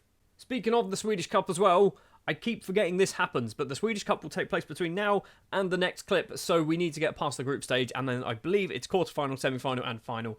I don't think we're going to be winning this, but I feel like we should be in a decent enough position to be able to win it at some point. Well, on the 31st of March, we have not won the Swedish Cup. In fact, the final has not taken place. We didn't even get out of the group stage. We finished second place because literally the moment you lose one game, you are out of the groups. There is no one ever getting through the groups if they have lost a match. Unless everyone in the group loses just one match, you're not getting out of this group. So with our start of the season transfer window closed, we have done probably one of our more expensive transfer signings that we've done. In fact, I think it is our most expensive, and he's cost £250,000. We have also signed Isak Andre Sigurd Bjornsson, who is an Icelandic under-21 international. He got released from Breidablik. He was on my scouting report as a really good player to bring in, so I went, you know what, you're 19, let's bring you in. We've already loaned him straight out. We have gone over to Jamaica, which, by the way, Jamaica is a weird nation in Football Manager. They have lots of decent young players, but they're not going to be amazing. But if you're a team like a Helsingborg and you can sign Jamaicans, they've got maybe 130, 140 potential that they might get some game time for you. Go for it. Kyle Ming is one of the 2 Jamaicans that we have signed over the winter break. 27-year-old international, cost £4,000. £4,000 for a potential starting centre-back, 3.5-star current ability for a 27-year-old. You can't go wrong. And for £18,000, we've also signed fellow Jamaican from Cavalier, Richard King. He has 14 caps to his name. Apparently, he's not as good, but he has cost more money. But I think he's just as good. We are basically trying to bolster our defence. This is what I feel like we are struggling with at the moment. Up front, I think we're fine. Attacking midfield, I think we're fine. In goal, I think we're fine. Defence is where I feel like we're not as good as we perhaps could be. So that is where we're trying to basically focus our efforts on throughout these transfer windows. So Richard King is the next one through the door. And keeping in mind, we are signing lots of defenders. Fredrik Nissen, next up, 21 years of age, under 19 international for Sweden, formerly of AC Milan. I'm assuming there was a transfer fee that took place, but he went over to AC Milan, played twice, hasn't played since, and we picked him up for £45,000. He was out of contract at the end of the season, but it's the end of the normal European season, the AC Milan season, which obviously we are not basically... We're not running on that calendar, so we had to pay a bit of money to get him in now, but I thought it made more sense rather than having to wait until July to bring him in. And the final signing has cost £250,000, and it does kind of go against what we do when it comes to building a nation, and that is don't weaken sides around you. But right now, I want to make us the best team in Sweden, and then we will strengthen them. There's no point in me kind of struggling on finishing in 2nd, 3rd, 4th, 5th place in the league. If everyone else around me is better, that doesn't help me build the nation. That just means they're doing it for me. Kevin Ackerman is a utility player. That's a word. Versatile. Central midfielder, attacking midfielder, maybe even a centre-back if we really want him to be. I think this is a good bit of business. Sensible money to spend. And that is all that we have done. You can see there we have loaned out literally anyone and everyone to various teams all around Sweden. I will show you now. One of the best features about FM24, 23, 22, I'm assuming 25, 26, 7, 8 and so on, is the development list. I don't think too many people use it that much, but the development list, you can basically just say, this is what I want, and just set and forget. So what I've got for the senior, reserve and under-19s, I don't care what wages they play, I just want them to be first team players and go to Sweden. That is it. That is all I really want them to do. I have said first division, or below. Yeah, first division's fine. That's fine. I'm okay with that. I don't want them playing in the 3rd tier. That's fine. And basically, that's all I've done. So the reserves, regular starters, I don't care. Don't pay me wages. Just go play a regular starter in a Swedish side. Same with the under-19s. And this has basically helped me, if we go here very quickly, has made me loan out all of these players. And I've literally had to do nothing. Just the loan manager has basically gone, yep, that's a good deal. Off he goes. And they go off and get some football. And an example of a player who did that last season and has come back to be very, very good is Amish Pineda, 19 years of age, at Spanish right winger, who we signed last season. He went out on loan to Norrköpings Södra, which I believe is their youth team, possibly? Not quite sure, but yeah, he went out on loan, dropped down a couple of divisions, played 20 times, has come back a much better footballer, so much so that big teams, the big boys want him. Bayern and Porto were actively making transfer bids for him that I've been rejecting at the moment. It's only a matter of time before Pineda leaves, but right now he is still at the club. So then, we will be beginning the Swedish Premier Division very, very soon. We're not going to do any more transfer business because the transfer window has closed. Financially, we've got 2.9 million to spend. We are well over our wage budget, so we are going to do a little bit of an adjustment there just to make sure that the board are happy that we are sticking within our wage budget. From a starting lineup perspective, we are locking in Terentius, but I don't think we need to do it because he's clearly our best striker. I'm hoping for a much better season this time around. He wasn't bad last year, but most of his goals came in Europe. He only got 4 in 16 league games. I'm hoping for a better performance this season. And much like Pineda, Terentius is wanted by Arsenal, Chelsea, Man United, and BK Häcken.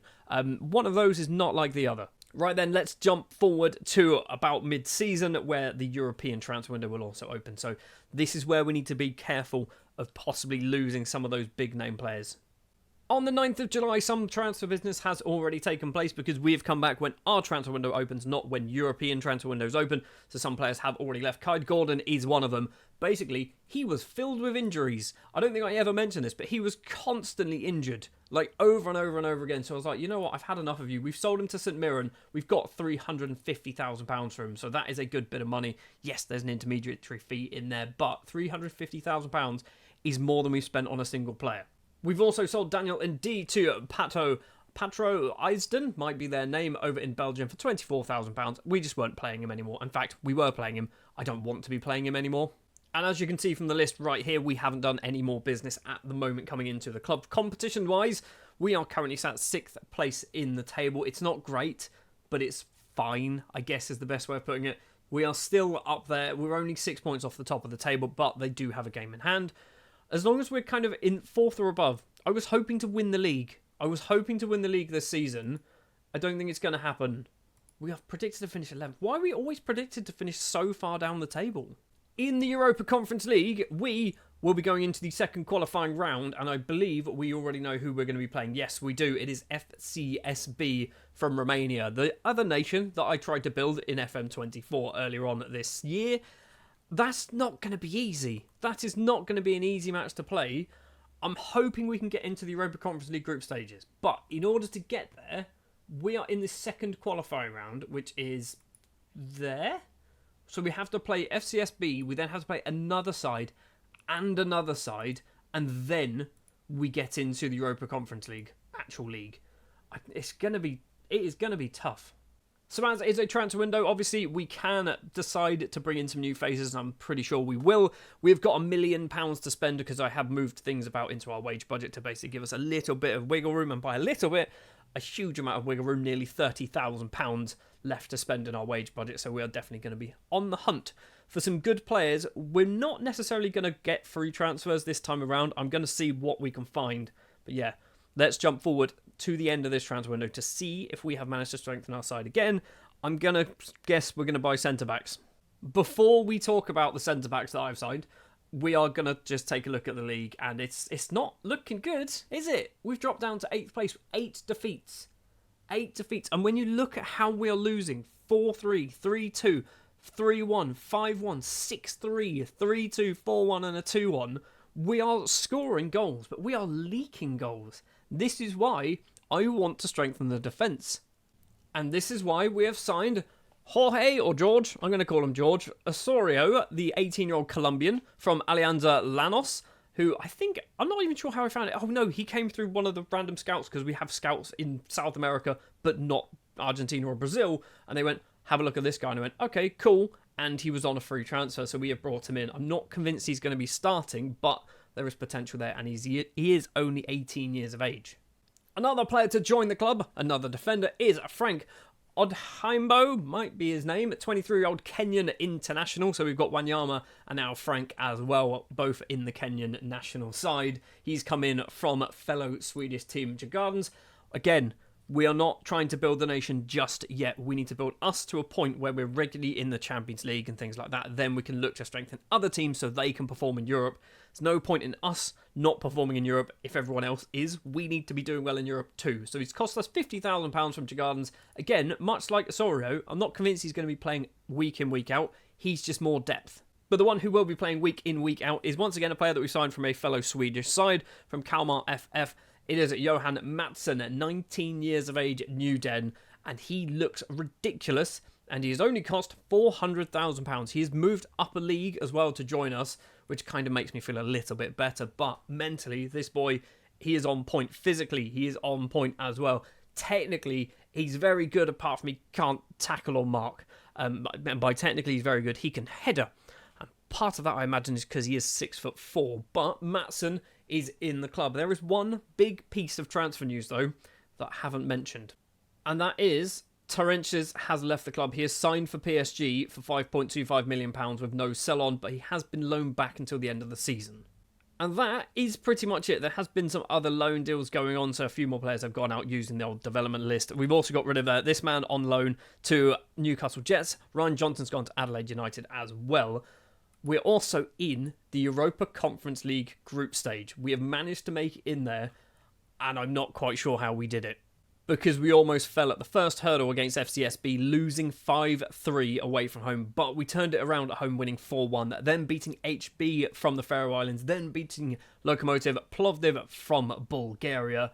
It means we have got 6 matches to play, and I feel like I just have a sense that we should be able to win most of these. AZ Alkmaar, I believe, is going to be a tough game. Rakow might be tough. Legia might be tough. We should be able to beat Valmiera, who are from Latvia. We should be able to beat Sheriff Timosol from Moldova. We should be able to beat Brann from Norway. So I'm hoping we should be good enough to actually get out the group stage as well. And I guess that's the next thing we are going to do. We're going to jump to the end of the season. I feel like the league is out of reach for us, but we're now focusing on the Europa League, so let's jump forward. I think we're actually still going to be in the group stage with maybe 1 or 2 games left to play, but we'll find out. Well, the Swedish League is over, and we have finished 7th place in the table. A massive, massive decline from the last couple of seasons. So if we have a look, last year we finished in 2nd on 57 points. This time 7th on 46, so 11 points less. 57 points would have only been good enough to make us finish 4th place as well. But in the Europa Conference League, yes, we are only 4 games in. There's still 2 more games to play. We are sat 6th place in the table with a goal difference of 15. We've got positive 15 goal difference. What? How? Are we just absolutely smashing people? We beat Rakow 9-0. I thought that was going to be a tough game. We beat them 9-0. It should have been 10. Ilanes missed a penalty. So I feel like, judging by those results, we're probably going through in the Europa Conference League, which I'm very happy with. I do want to have a look at the club coefficients. So 16th, we are picking up 8.5, which is an increase, which means we're going to go from 16th to, what is that, 14th? 16th to 14th. Qualification places in 14th means we get 2 teams into the Champions League qualifiers. So if we finish 2nd place next year, we might be in the Champions League. And we're going to finish off taking a look at our youth intake. So much like the last couple of seasons, it's not been very good. We've got August Forsberg, who's probably the only player worth mentioning. 16 years of age, striker with 9 finishing. He looks okay. Obviously, at 16, he's got a little bit of time to develop. We've got Charlie Hoagland, doesn't look very good. Peter Swan as well, doesn't look very good. So we're not getting the youth intakes at the moment, but I'm kind of okay with that. Once we start developing the team and developing all of that sort of the facilities and things, this should get better. Plus, our head of youth development, he's not amazing. We maybe need to get a replacement in within the next couple of years, because I feel like Rikard Torstensson might have kind of reached his limit. So the start of every season now with Helsingborg, hopefully, anyway, will be a bit different, because we are halfway through the Europa League. It is the 1st of February 2027. The transfer window has opened for us. Our regular season has not begun, but we have played 2 matches in between last season and this season. And those were a 2-2 draw against Brann and a 4-1 win against Legia, which means in the Europa Conference League we have finished 5th place in the table With the likes of Freiburg, Napoli, Chelsea and Monaco the only teams ahead of us in that table, it means we do have a bit more of a European adventure today. But being the start of the season, lots of transfer business has already happened. Taylor Silverholt has left the club on a free transfer after his contract expired. He was out on loan in Australia for the latter part of last season. I just don't think we were ever going to play him. Other players to leave as well. Luis Garcia, the player that we signed a couple of years ago, has left. He has gone to La Serena in his native Chile. And then a bunch of youngsters have also left the club, and we've hopefully kept them in Sweden. Adrian Svanbach has gone to Ilves. They're not even Swedish, they're Finnish. Bergstrand has gone to AFK Varnamo. And Ivica Dobrasanovic, might be his name, has gone to Albright on a permanent deal. We have also brought in a bunch of players, and I think we've broken our record transfer. Starting with the free transfers, initially 3 of them coming in. John Robin Skjellen, might be his name, 19-year-old Norwegian central defender. I'm going to maybe try and look to loan this guy out for a couple of years because I don't think he's ready yet, but at 19, he's going to be pretty good, hopefully. Signing from Glen Turan is Northern Irish central defender Robert Collins. He's rubbish. I literally went on scouts. My scout said he's good. And I went, I'm not too convinced, but he was free and he was willing to come over to Sweden. So Robert Collins has come in. We're going to stick him on the development list. Hopefully he can go out and get some game time elsewhere because he's certainly not getting it for us. And the final free transfer is a very good one. Solon Breki Vilmjalsen, might be his name, an Icelandic right winger and or striker signed from Breidablik, who actually didn't technically come from there. He got released and then we picked him up on a free transfer. He scored 12 goals in 19 appearances last season apparently.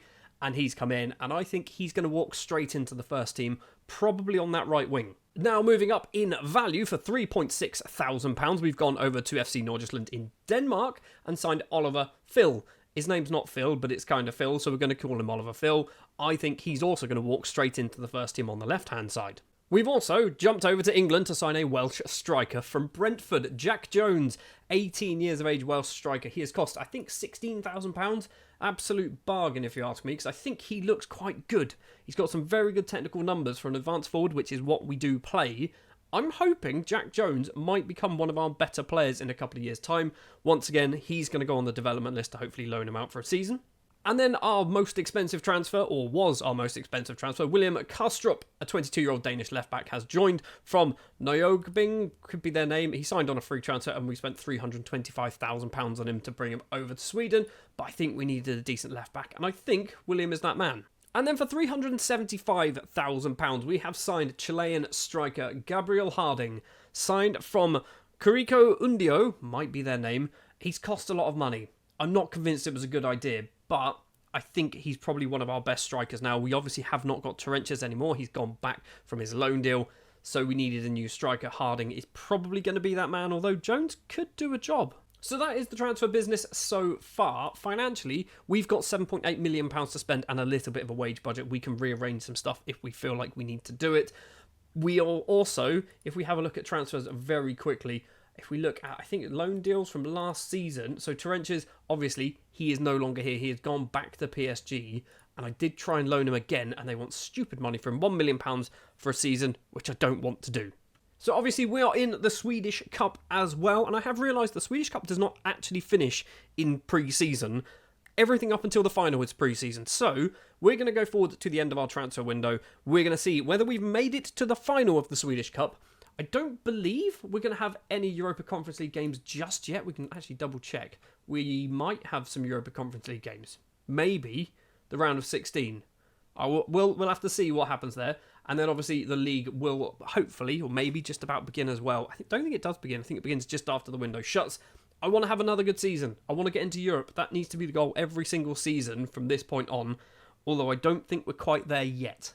Right then, the 29th of March is here. 4 players have left the club on permanent deals. Gustav Pettersson is the first one, going over to Brommapojkana, might be their name, for £5,000. Also going to IF Brommapojkana, again, not their name at all, but it is Richard King, the Jamaican international. He has gone over for not a lot of money, 9.75. But I think we might have had to pay some money, I'm not quite sure, but I'm kind of happy that he's staying in Sweden. He wasn't good enough for us, but the fact that he's going over to another Swedish side and actually already getting game time, that's pretty good news. Another Jamaican international has also left the club. Vassillans have picked up Joshua Anglin. He played a few times. I thought he was going to be better than what he actually was. He's gone for £10,000, which, again, it's not a lot of money, but the fact that he's staying in Sweden is very good news. And we've also sold somebody for probably too much money. And it's not who you were thinking. Johan Murbeck has gone to BK Häcken. So he came through in our technically first youth intake, but he came in at the start of the save game. He's gone for £925,000, potentially going up to £1.2 million for a player who came through a fake youth intake, who's not going to be any much better than 130 potential, which I think he's close to that now. So for a 19-year-old, it sounds like a silly bit of business to do, but I don't think he's going to get much better. Joining the club then, two new players. William Milanovic is a 24-year-old Serbian defence midfielder signed from GAIS, obviously in Sweden. I don't want to keep doing this, but until we are kind of regularly winning the league, we will keep signing players from other Swedish sides. £160,000 for hopefully a very good, maybe rotation central defender. And I thought, because they've nicked a couple of our players, it's only right that we do the same to Bromaj Pojkana. And that is Charlie Nilden has joined, a 20-year-old defensive midfielder. He's cost £275,000. He's played 25 times last season for them, so he's getting game time. Again, much like the last guy, I think he's going to be a good sort of rotation player, but at only 20 years old, he's got plenty of time to develop, so I'm kind of happy with this one.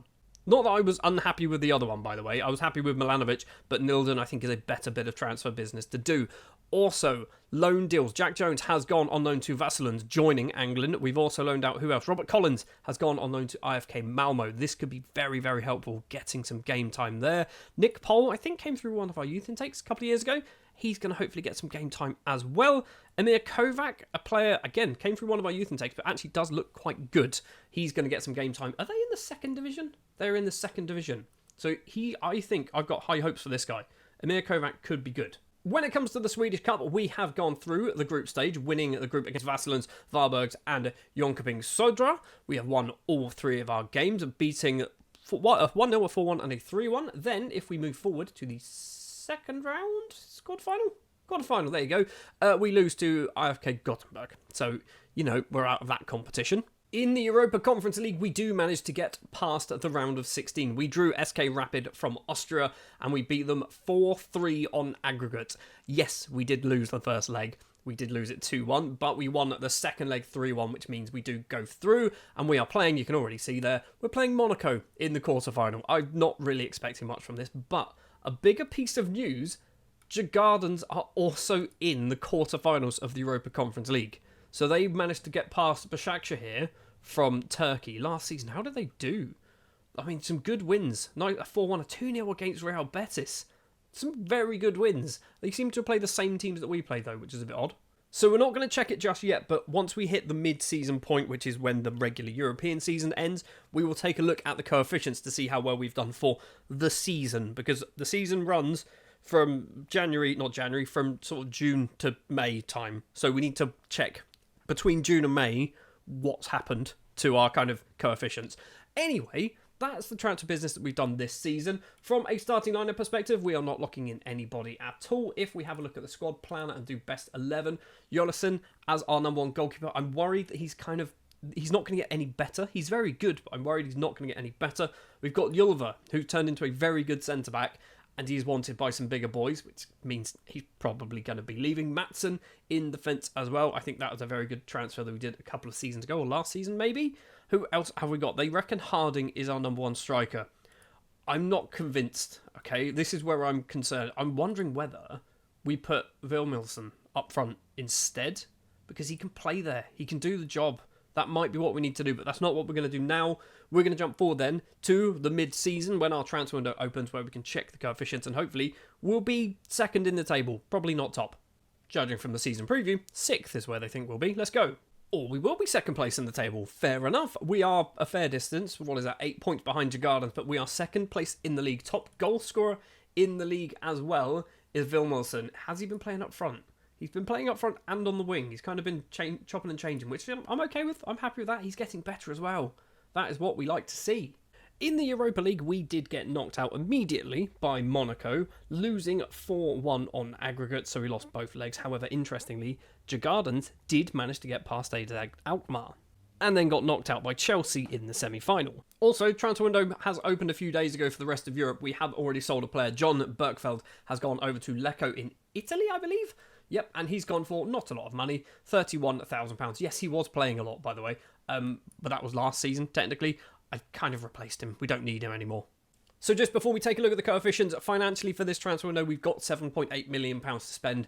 If we are going to do any business, though, we are going to have to move some money around into our wage budget, which is perfectly fine, because if we have a look, we can move quite a lot and still have £2.4 million to spend. So yeah, we'll have a look at that throughout the transfer window, but let's take a look at the coefficients. So we are currently 13th place. So we have, obviously, we've moved up because we've had a very good season, 14.75 points last year, thanks to our escapades, I can only assume, and obviously Jagarden's as well.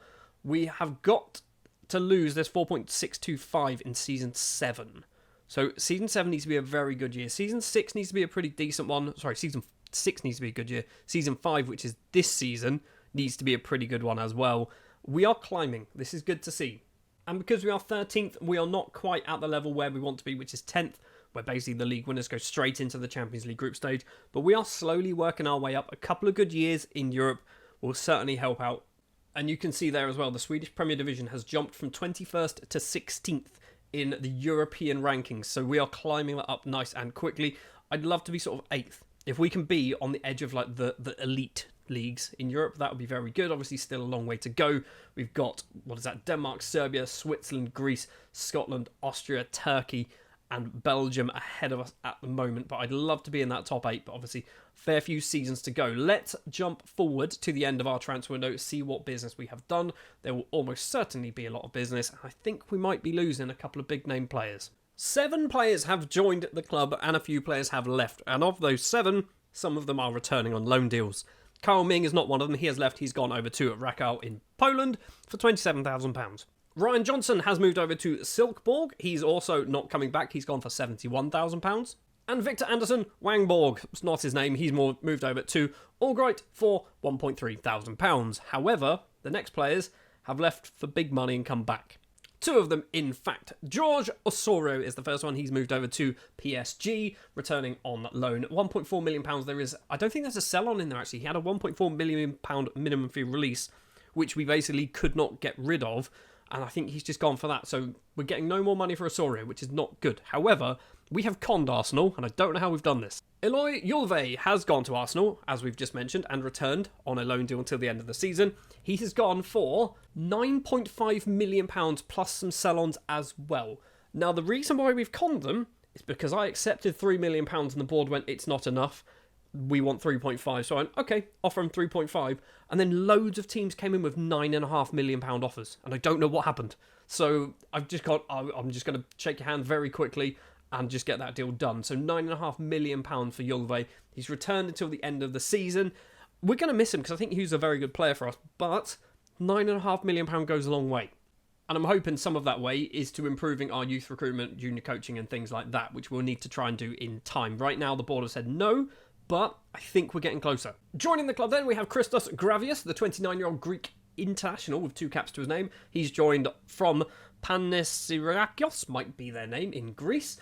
Like I said, 2 caps. He's got 2 international caps, which is good. He's a defensive midfielder. Well, that's where we're going to be playing him. Probably not one of the first names on the team sheet, but certainly definitely starting quite a lot of matches. Ivica Tomas Kovac is next up, an 18-year-old Croatian midfielder and right winger, which is obviously where we're going to be playing him.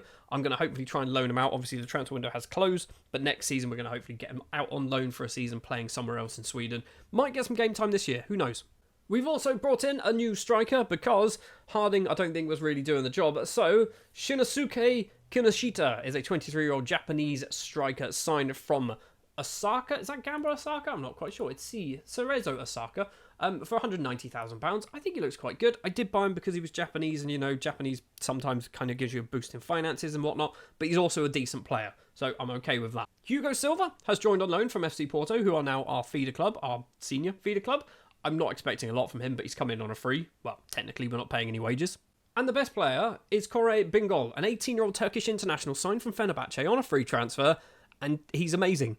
And I don't know why nobody picked him up. He's going to be here for 1 season, if that. He might even leave in January, we never know. But Bingöl is in, and I bought him in if you look, I brought him in a few days after the transfer and technically brought him in today. I wasn't expecting to get this guy. He was just sat there on a free, and I found him after the window shut and went, can I buy him now, please? And yeah, he wanted to join. So yeah, Kinoshita, probably not going to play for us this season, which kind of sucks. Same with Gabriel Harding, because basically he's not scoring a lot of goals anyway. So yeah, Bingol might be our lead striker for the rest of the season, which isn't a lot. But we are currently sat second place in the table, 46 points. What is that? 4, 5, 6, 7 points behind Jagardens. It looks like a 2-horse race, or 3-horse race, sorry. Gothenburg as well, also in this one. But I feel like Jagardens are almost certainly going to just be running away with this one. And at the end of the season, yes, they have won the league. What is that? 5, 6, 7, 8 points clear. We have finished second place, which importantly is a Champions League spot. It's a qualifying round spot, but it's a Champions League spot, which means when it rolls round to sort of May, June, July time next season, we will be in Champions League qualifiers. This season, however, because of what happened the previous season, we are not in Europe. So we've only got one thing to focus on for the first half of next season, which is basically doing as well as we can in the Swedish Premier Division. Maybe doing well in the Swedish Cup as well. That would be nice. Maybe we can try and win it. I feel like it's never going to happen, but we are into the second round. At the end of this season as well, we will probably be saying goodbye to players like Milan Silva Rasmussen, who's been here since the start of the save. He's just going to run out his contract. Ilanes as well is already leaving, signing for San Lorenzo. Benjamin Orn is leaving, signing for Varnamo, a player who I quite liked, but I feel like we've outgrown him. Julva and Osorio will also be returning to their parent clubs. Julva, the fact that we've got £9.5 million from is just ridiculous, but I am not going to complain, because our bank balance is now £17.78 million with nearly a £12 million transfer budget to spend. That's going to do it for this season. Next year then, partially Champions League, but I just want to do well in the league. I want to try and win the actual league. We haven't managed to do that just yet in this save. We've come second 3 times now, out of 4 in the Swedish Premier Division. Can we finally win the league, or are we going to have another season where we're going to just randomly drop down to mid-table? So then in Season 6 with Helsingborg, we are going to be in the Champions League eventually. Obviously, it's not going to come around until June, July time, but we are hopefully going to be making our way through those qualifying rounds. We've also obviously got the Swedish Premier Division, the Swedish Cup as well, which I'd love to win this. At some point, I'd love to win the Swedish Cup. Obviously, being the 1st of February, some transfers have already happened. In fact, quite a few, and I've been clever, I've been sensible with a couple of them. Stefan Hussein has left, going to Halmstads on a free transfer. Victor Tobiasen has left, going to Sirius on a free transfer. Benjamin Orn has left, going to Varnamo, also on a free transfer. This one I wasn't too sure was a good idea, but I went, you know what, we don't need him anymore. Emili Gumbau has also left, signing for Inter Milan, who for some reason are now called Blue Nieri. I don't know what that is. I'm assuming some licenses have changed, basically because of FM24 and FM25. But he's gone. He's gone to Inter Milan. We know it's Inter Milan. And he's gone for £1.4 million, potentially going up to 1.6. And there is also a 50% sell-on in there. I had a minimum fee release on him, and I intentionally took less than that to make sure I got that 50% sell-on clause in this Gumbau deal. And another player who's also left and moved over to a team in Italy that has changed its name is Armish Pineda. He has gone over to Kaskivat. I'm not quite sure. He's gone for £475,000, potentially going to £825,000. Once again, there is a sell-on in that deal. It's AC Milan, okay? It's AC Milan. I don't know why. I feel like there's lots of teams that have changed their names, and I'm just going to find them and get really frustrated because I don't know who they are at the moment. So just having a quick look, I think it's just going to be Serie A sides that have been affected, and it looks like it is just going to be Inter and Milan that are 2 teams that have been affected. Everyone else seems to kind of kept their regular name that they normally have. In FM24, obviously Napoli is Parthenope, which we know that one. But yeah, so okay, fair enough. Something's happened. Some licensing stuff has gone on, but whatever. Joining the club then, we have Dennis Ali. He has signed from GIF Sundsvall for £400,000. I thought it was 600. It's £400,000 and a part exchange of 2 players. That I basically went, I want to buy you, and I feel wrong for stealing him from you. I'm going to give you some hopefully youth prospects, or even some players that might get in your first team. And those players aren't very good, but they wanted them, and I went, you know what, take them. So they have got Fahla Abid Ali, who's an 18-year-old Iraqi striker, and Simon Rosander, who is a 20-year-old Swedish midfielder. Hopefully both of these might have some potential. This is what I might try and do moving forward. If I'm buying a player from a Swedish side, just give them anyone that they want part exchange. If they are not in my first team plans or not highly rated as a youth player, just give them to them, because I'm not going to need them, and in fact that's going to help build the nation. I've got plans. The other transfer that we did is Stephen McAllister, who is a Northern Irish international with just one cap to his name, a right winger, maybe a left winger as well, signed from Derry City on a free transfer. I think this one could be a good bit of business, although he's one of those players that I think he's deceptively bad. Like, this shape makes me think he's good, but he might also be really bad. But we've got Stephen McAllister, he was a free. So that's all the transfer business we have done so far. Obviously, we've loaned Pineda back for the season. We have not loaned Gumbau because he wasn't really playing for us. We still have a massive £18 million to spend. We've got a whopping big chunk of money come in, which I can't even remember what that was for. We got some money come in this season. Is it just from... was players sold? 13? That's right, I've just remembered. I'm not sure whether it's going to be on our list of news, but we sold a clause for a player for silly money. I feel like I could probably look and maybe find out, but I feel like we sold a clause for somebody and it was silly money when you look here. So we can get 3.6 million for Osorio. It may well have been. It was. I know who it was. It was Yulva. It was Yulva. We basically sold him. We took on a bit more money from them. So there was the 50% sell-on in there, and they wanted to give us 13 million for that 15%. Or 50%, sorry. And I went, you know what? Do it. I feel like you're never going to sell him for £30 million. Yes, he's good, but let's just take that money now. We can use that money now. It's no use to us in about 3-4 years' time when hopefully we should be a Champions League side. Anyway, the start of this season has gone all over the place, so let's try and bring this thing back on track. We've got £18 million to spend. We are going to do some transfer business in this transfer window, so let's jump forward to the end of it, see how well things have gone, and also let's see what happens in the Swedish Cup, which I would love to be able to get to the final. I'd love to get to the final because at the moment we just seem to fall either quarterfinal and semi-final, or sometimes even in the groups. Right then, on the 2nd of April, some more transfer business has happened. Jose Luis Pinedo has left, moving to AIK. He was one of those that came through, not Dam, the other one, Atletico Madrid. Not really, but you know what I mean. He has left. He's gone for £44,000 because I wasn't going to play him. Potentially going to go a bit higher. I'm hoping going there, maybe he might get some... He's got more chance of getting some game time, although judging by the fact that he's in the reserves, maybe not. We've also sold Fredrik Nissen to Sundsvall. We just weren't playing him. He's gone for just £11,000. We've also sold Frank. He has moved over to Helsingborgs for £26,000. Once again, another player that just was not playing for us.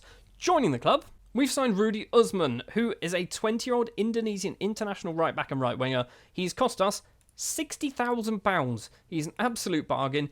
Every Football Manager save, you'll either get a world-class Indonesian footballer or a world-class Thai footballer, or maybe both. I feel like Usman might be the world-class Indonesian footballer, and I'm hoping he sticks around for quite a while. He's going to be our starting right back for the season at the very least. Obviously, I feel like there's going to be interest in Usman within the next couple of years, so we need to kind of hold on to him. We've also managed to do some lots and lots of loan deals, to be honest. We've sold some other kind of fringe youngsters as well. Nothing really big to call out. Luis Toro, I guess, is quite important. I feel like there's some potential there going out on loan to Varnamo. That could be quite interesting. Juan Davis as well going out on loan. One of our many goalkeepers that we have needs to get some more game time.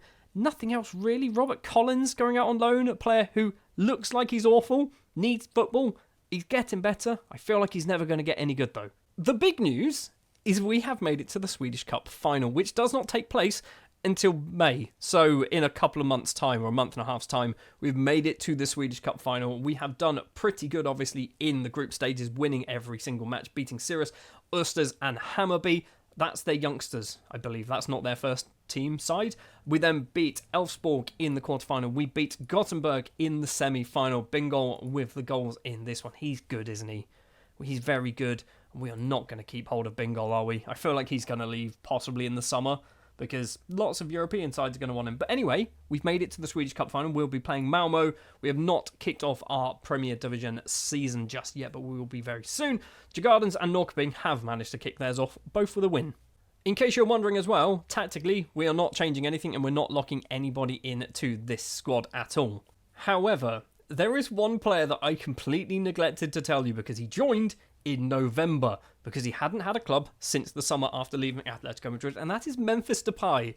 The 34-year-old Dutch international winger, striker and attacker midfielder has joined until the end of our season. I feel like this might be his last year playing football anyway, and I think we might look to deploy him in an attacker midfield role. I'm not going to lock him in at the moment. I'm just going to see what the kind of assistant manager wants to do. Maybe they want to put him there. Maybe they want to stick him on the left wing. I'm not quite sure. But yeah, Memphis Depay is in the squad. I just saw his name there, which kind of reminded me that, hold on, we haven't mentioned him. So we've got Wanyama still at the club. This will be his last season as well. I'm not sure he's good enough to play for us, but he'll probably still get the odd game here or there. Let's jump forward then to the mid-season point. We're also going to see what happens in the Swedish Cup, which we'll jump to straight away, I think. And hopefully, we are still still towards the top. We have not kicked off the season. Hopefully, we can kick off the season well and go towards the top of the table. So, on the 7th of July, we are currently sat 6th place in the league. This is the halfway point of the season for us. 25 points on the board. We're a long, long way behind BK Häcken, but we're actually not too far behind Gigants in 2nd place. I'm kind of happy with this. This is pretty good. You can see average rating there. Memphis Depay is 7.38 with 6 assists as well. He started 12 games. Is he starting on the wing? He is. He's playing a lot of matches from that left-hand side, getting a lot of assists and goals. In fact, scored a brace against Malmo recently. In the Swedish Cup, we did manage to win it 3-1 against Malmo. Vilmalson, Bingol and Depay with a penalty, giving us a 3-0 lead. Bjork scoring a consolation goal for Malmo on the 87th minute. But we have won our first proper trophy with Helsingborg, hopefully the first of many. And annoyingly, it doesn't appear in our competitions because basically it was last season's version of the Swedish Cup that we managed to win. This doesn't work in Football Manager. I understand how it works in real life, but in Football Manager, it doesn't kind of make sense. Anyway, we're also not quite into the Champions League. We have been drawn up against FC Midtjylland, so a Scandinavian derby of sorts against the Danish side. I'm hopeful that we can get past them. It will be good. I don't really want to get into the Champions League. I just want to get far enough, drop down to the Europa League, and then we can hopefully pick up some coefficient points. Speaking of coefficient points, let's take a look, because obviously the real seasons have now ticked over into the next year. So last season we actually finished on a 7.25, which is not a good season. We are losing a 4.26. So this season right now is going to be a year of growth. If we sort it, okay, we're not moving anywhere, so we're currently 11th place. If we have a very good year, anything better than a 4.625 is going to be quite an improvement. If we can get to 10, that's going to be massive. Because that'll put us on 48, maybe 49 points, which if we sort by this, that one there, 49 points will be enough to keep us in 11th. Okay, we might be stuck in 11th place for quite a while, which makes sense, because 10th is actually where people start going in the Champions League. 11th is fine. Right, I haven't mentioned transfers just yet. We'll come back to those in a moment. We are going to jump towards the end of the transfer window. We'll do all of the transfers in one lump for the window just gone. Right, let's fly through the transfers then as quick as we can. Gabriel Harding has left, signing for O'Higgins on the 1st of September. He actually left well earlier on in the transfer window. Moved for £235,000, potentially going to £300,000. Just wasn't very good. Shinosuke Kinoshita has also left. He's gone to Kashiwa, and he has gone for £17,750. Just never played for us. Christos Gravius has also left the club. He's gone to Olympiacos, another player that wasn't really playing for us too often. He's gone for £160,000. And we knew it was going to happen. Correa Bingol has left. He's moved over to Chelsea, but he has returned on loan until the end of the season. He's gone for £1.4 million. I can't remember if there was a sell-on in this. I don't think there was, because I think that was his minimum fee release. So we've just lost a potential load of money from Bingol. But one that we haven't lost money on, it's frustrating that he's gone, but one that we've definitely got a sell-on in is Vilmalson. He has moved over to Juve for £900,000, potentially going to £1.4 million, immediately going out on loan to Sampdoria as well. This, I'm hoping, will pay off dividends in a few years' time. He's only 21. He's had a good couple of seasons with us, or a season and a half. 15 goals last year, 5 so far this season. We've lost 2 big players, but we have brought in some replacements. It's a lie that they're direct replacements, because one of them's a goalkeeper. It is Omar Mustafa, 18-year-old Sudanese international goalkeeper signed from Al Hilal Umuradaran, might be their name, from Sudan. Good team to basically buy some decent young players from. Yeah, he's cost, what was that, £450,000, potentially going to 675. He's a very good goalkeeper, one for the future, or one to get sold with a nice big sell-on fee. And the other player to join, who is also not a striker or a winger, is Riccardo Commentale, an Italian midfielder who is going to basically get played in that defence midfield role. I have been retraining him for as long as I can. He has signed formerly of Juve. He was actually released from his contract, or his contract expired. We picked him up on a free. Good little player. For a 20-year-old, good little player. I'm hoping we can keep him around for quite a while because he's very good. Maybe we can try and build our team around him, although being Italian, might end up going back to Italy at some point, especially because he's got a minimum fee release of £1.4 million. I can never get rid of these from contracts, by the way. I'm not just ignoring them. They get locked in, and I just bump them as high as I possibly can. So maybe we try and give him a new deal, get that minimum fee a little bit higher than that. So that has been our transfer window. We have loaned out a whole bunch of players as well. Actually, this one we didn't mention. Juan Francisco, he's left on a free transfer. He's gone over to Kalmar FF. I think there's some potential here, but we were never going to play him. He's gone over to Kalmar, and I'm hoping he's going to get some game time. He is in their first team, so that could be possible. Basically, that might actually help Kalmar turn into a much better side, which we can kind of hope for. From a competitions perspective, it's a mess, isn't it? We've got Champions League, we've got Europa League, we've got Europa Conference League, but we have made it into a European competition. We are in there, nestled 22nd at the moment. We have lost in the Europa League. We lose to VTSC, which is Victoria, if I'm not mistaken. And in the Champions League, we got knocked out by FC Midtjylland. So we actually fell at the first hurdle. We did get some form of consolation, so we got some coefficient points from that. We then lose to VTSC. We get some coefficient points from the draw there. We then win against Utrecht 5-1, but we did also lose 4-1. So, we do get coefficient points in the actual Europa Conference League, though. We should be picking up lots and lots of points. We have Ammonia from Cyprus. We have Swift Hesperange, that's what they're called, from Luxembourg. We've got Servette from Switzerland, Bote Plovdiv from Bulgaria, Dunstreda from Slovakia, and Dynamo Kiev, obviously, from Ukraine. So, we should be able to get some wins. I feel like we might be able to win all 6 of these, and that would help out our coefficients no end. Also, in the Swedish Premier Division, we're 6th. Feel like we're not winning the league this year. Let's focus on Europe for the next few months, shall we? And speaking of, let's jump forward then to probably around December after the Dynamo Kiev game. Let's go for that.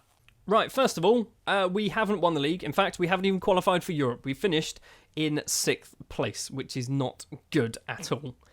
I don't think we get... Or maybe we get Europe through the Cup. Maybe because we won the Cup, we get Europe anyway. That might be our saving grace here. Although maybe not, because maybe us winning the Cup was technically this European competition that we've already entered. So maybe we need to win this season's Swedish Cup. And by this season, I mean season 7's Swedish Cup to get into Europe instead of going through the league. I'm not quite sure. In the Europa Conference League, we did finish 8th place. So we have qualified directly into the round of 16, I believe. We have won 4. We've beaten Dynamo Kiev, Dunstreda, Bote Plovdiv, and absolutely battered Swift Hesperange. We have drawn with Servette, and we did lose against Ammonia, a 2-1 defeat. Not ideal there. Just briefly looking at the squad as well. So Bingo, top goal scorer. Pineda, second top goal scorer. Obviously 2 players who are out on loan at the moment. Hugo Silva. Did I even mention Hugo Silva? I feel like I didn't mention Hugo Silva. Maybe we've loaned him for 2 seasons. That's why I didn't mention him. He was here last year. He's still here now. We might struggle next year. We don't have a striker. We don't have a right winger. We might need to work out how we can replace that. Obviously, we lost the Icelandic striker, a winger as well. Next year might be a big season when it comes to actually trying to replace some of these players. So we've got a good side. Jolson in goal, he's good. He's starting to get slightly old. He's not old, he's 30, but he's starting to kind of maybe we need to consider who is going to be his long-term replacement. I feel like Nelson Gonzalez Martinez might be that man, or maybe even Omar Mustafa if he can stick around at the club. Right backs, we've got Usman. We know Usman is good. We've got Dennis Ali, the new signing. He's very good. Skellen, feel like I want some potential there, but I'm not sure whether we're going to get it. Matson, this one I'm pleased with. He's a very good player with Matson. We've also got Gutierrez, who maybe defence, maybe this is where we're struggling. Do we need a stronger defence? Probably. Left backs, we've got Kastrup, who again, he's 24. He's not very good. Maybe Kastrup needs to be replaced. Maybe we need to do a big overhaul. Ackerman, very good player. I like Ackerman. He's been useful for us. Nilden as well. I think he's been a useful player for us as well. I feel like we need a big overhaul. Commentale, he's done well. He's only played 10 times though, scoring 1 goal. On the wings, we're struggling. Lopa, I don't think it's good enough. Thomas Kovic, I don't think he's good enough either on the wings. Lundberg is an attacking midfielder. I don't think he's good enough. Iram either. I don't think he's just there yet, is he? I feel like we're in a bad place. I genuinely feel like we're in a bad place for this squad. Season 7, we might need to do a big overhaul because we do not have very many good players left in this squad. Financially, we've got 20 million to spend. So we've got the cash to spend. Maybe that's what Season 7 is. Let's use Season 6 as a season of a bit of Champions League, or not Champions League, bit of European fun, but also a team or a season where we lose a lot of players, and now we need to rebuild in Season 7. Last time around with our Helsingborgs side, we finished 6th place in the league, and I thought, it's fine. Yes, it's a backward step. We've obviously been finishing a lot higher than that in the last couple of seasons. I didn't realise how much of a backward step it was until the board said, come in for a little chat. And we have promised twice, apparently, to Kjell Jakobsen, who is our chairman, we have promised we are going to get 8 points in our next 5 matches. Now, what I don't know, do these 3 count? I feel like they don't. I feel like we have these 5 matches here to get 8 points, otherwise we might get sacked. However, there is a weird silver lining, which I don't know whether it's going to affect anything or not. And that is that the board is currently being taken over, and that's because I believe it's an elected board, and every year or every couple of years or every some years, basically the board kind of refreshes itself, which means Kjell Jakobsen is not going to be the chairman soon. So, does that mean it doesn't matter? The worrying thing that I have in the back of my mind is the new board might come in and just get rid of me, because they might go, you know what, last year was just disastrous, we're just going to get rid of you completely, which will certainly change the way that this Building a Nation save has worked and will work going forward. And before I jump in to what's happened at the start of Season 7, I do want to say I'm going to spend only 10 seasons at Helsingborg, or 10 seasons maximum. After Season 10, I will leave the club, because my plan, and this is what I kind of realised in my last Building a Nation save that I did, is basically I made my team really good and nobody else good. So what I want to do is make Helsingborg pretty good after 10 seasons, move on, take over somebody else. Ideally, somebody in the Swedish Premier Division, but not somebody at the top end of the table. So maybe take over, I don't know, a Sirius or a Varnamo or someone like that, and then I can kind of try and claw those up. Or an Östersund. We can do a Graham Potter. Anyway, at the start of Season 7, transfers have already taken place. Lots of players have left on free transfers. Nord is one of them. He's gone to HJK. Leo Martin has signed for AIK. Nick Poll has gone to Sirius. Rasmus Larsson has also gone to AIK. Gustav Stenberg has gone to Hammarby and is in their first team, which is good. Emir Kovac has gone to Halmstad. And Joseph Walker has also gone to Hammarby and is also in their first team. Joining the club is Danish goalkeeper Nikolaj Pedersen, who I realise is getting paid too much money. He's on £2,600 a week, which if we look at our squad, he's our 7th highest paid player, just behind our number 1 goalkeeper. He's not even our number 2 or number 3 goalkeeper, I don't think. It's going to be Jolson, then Mustafa, and then possibly Gonzalez Martinez. So Pedersen might be our 4th choice goalkeeper, getting paid far too much money a week. Anyway, with the transfer window still open, we've got £14 million to spend, which is a lot of money. We've got over £120,000 a week that we could spend as well on wages if we want to do it. I feel like that's a terrible use of money, but you never know. Things have happened in the past where I've done stupid stuff. So let's find out. Let's jump forward to see how well we get on. We do, obviously, if we take a look at the competitions, we are in the Swedish Premier Division. We are in the Europa Conference League. We have qualified for the knockout rounds. We're obviously also in the Swedish Cup. We're going to jump forward, and I believe we're going to jump forward to the other side of the knockout rounds. So we might get knocked out before we come back. We also might get knocked out the Swedish Cup as well. We will see.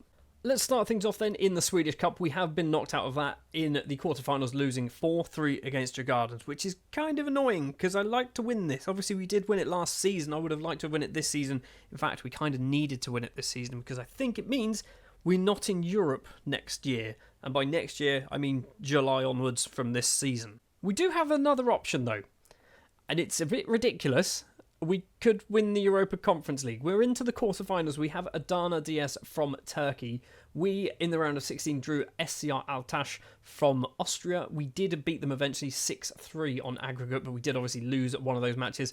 A 3-1 defeat, but a 5-0 win in the first leg. Iram scoring 4 of those goals. In fact, Iram I force played the start of the season, and yeah, scoring those 4 goals, very, very helpful. Certainly helped him a lot. Maybe he might be playing a lot more football this year. A couple of transfers leaving the club. Wilhelm Loper has left after a very good few seasons early on in the save. He's moved over to Östersund for basically a packet of crisps at £6,500. And Philip Lundberg has also left for maybe a packet of crisps and possibly a Scotch egg.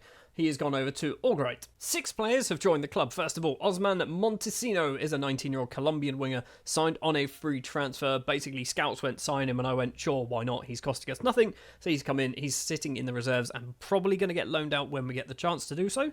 For £165,000, a similar situation here is João, the 18-year-old Brazilian winger and striker. He's come in from CRI, whoever they are. He's going to sit maybe in the first team. I brought him in because I think he could be playing for us.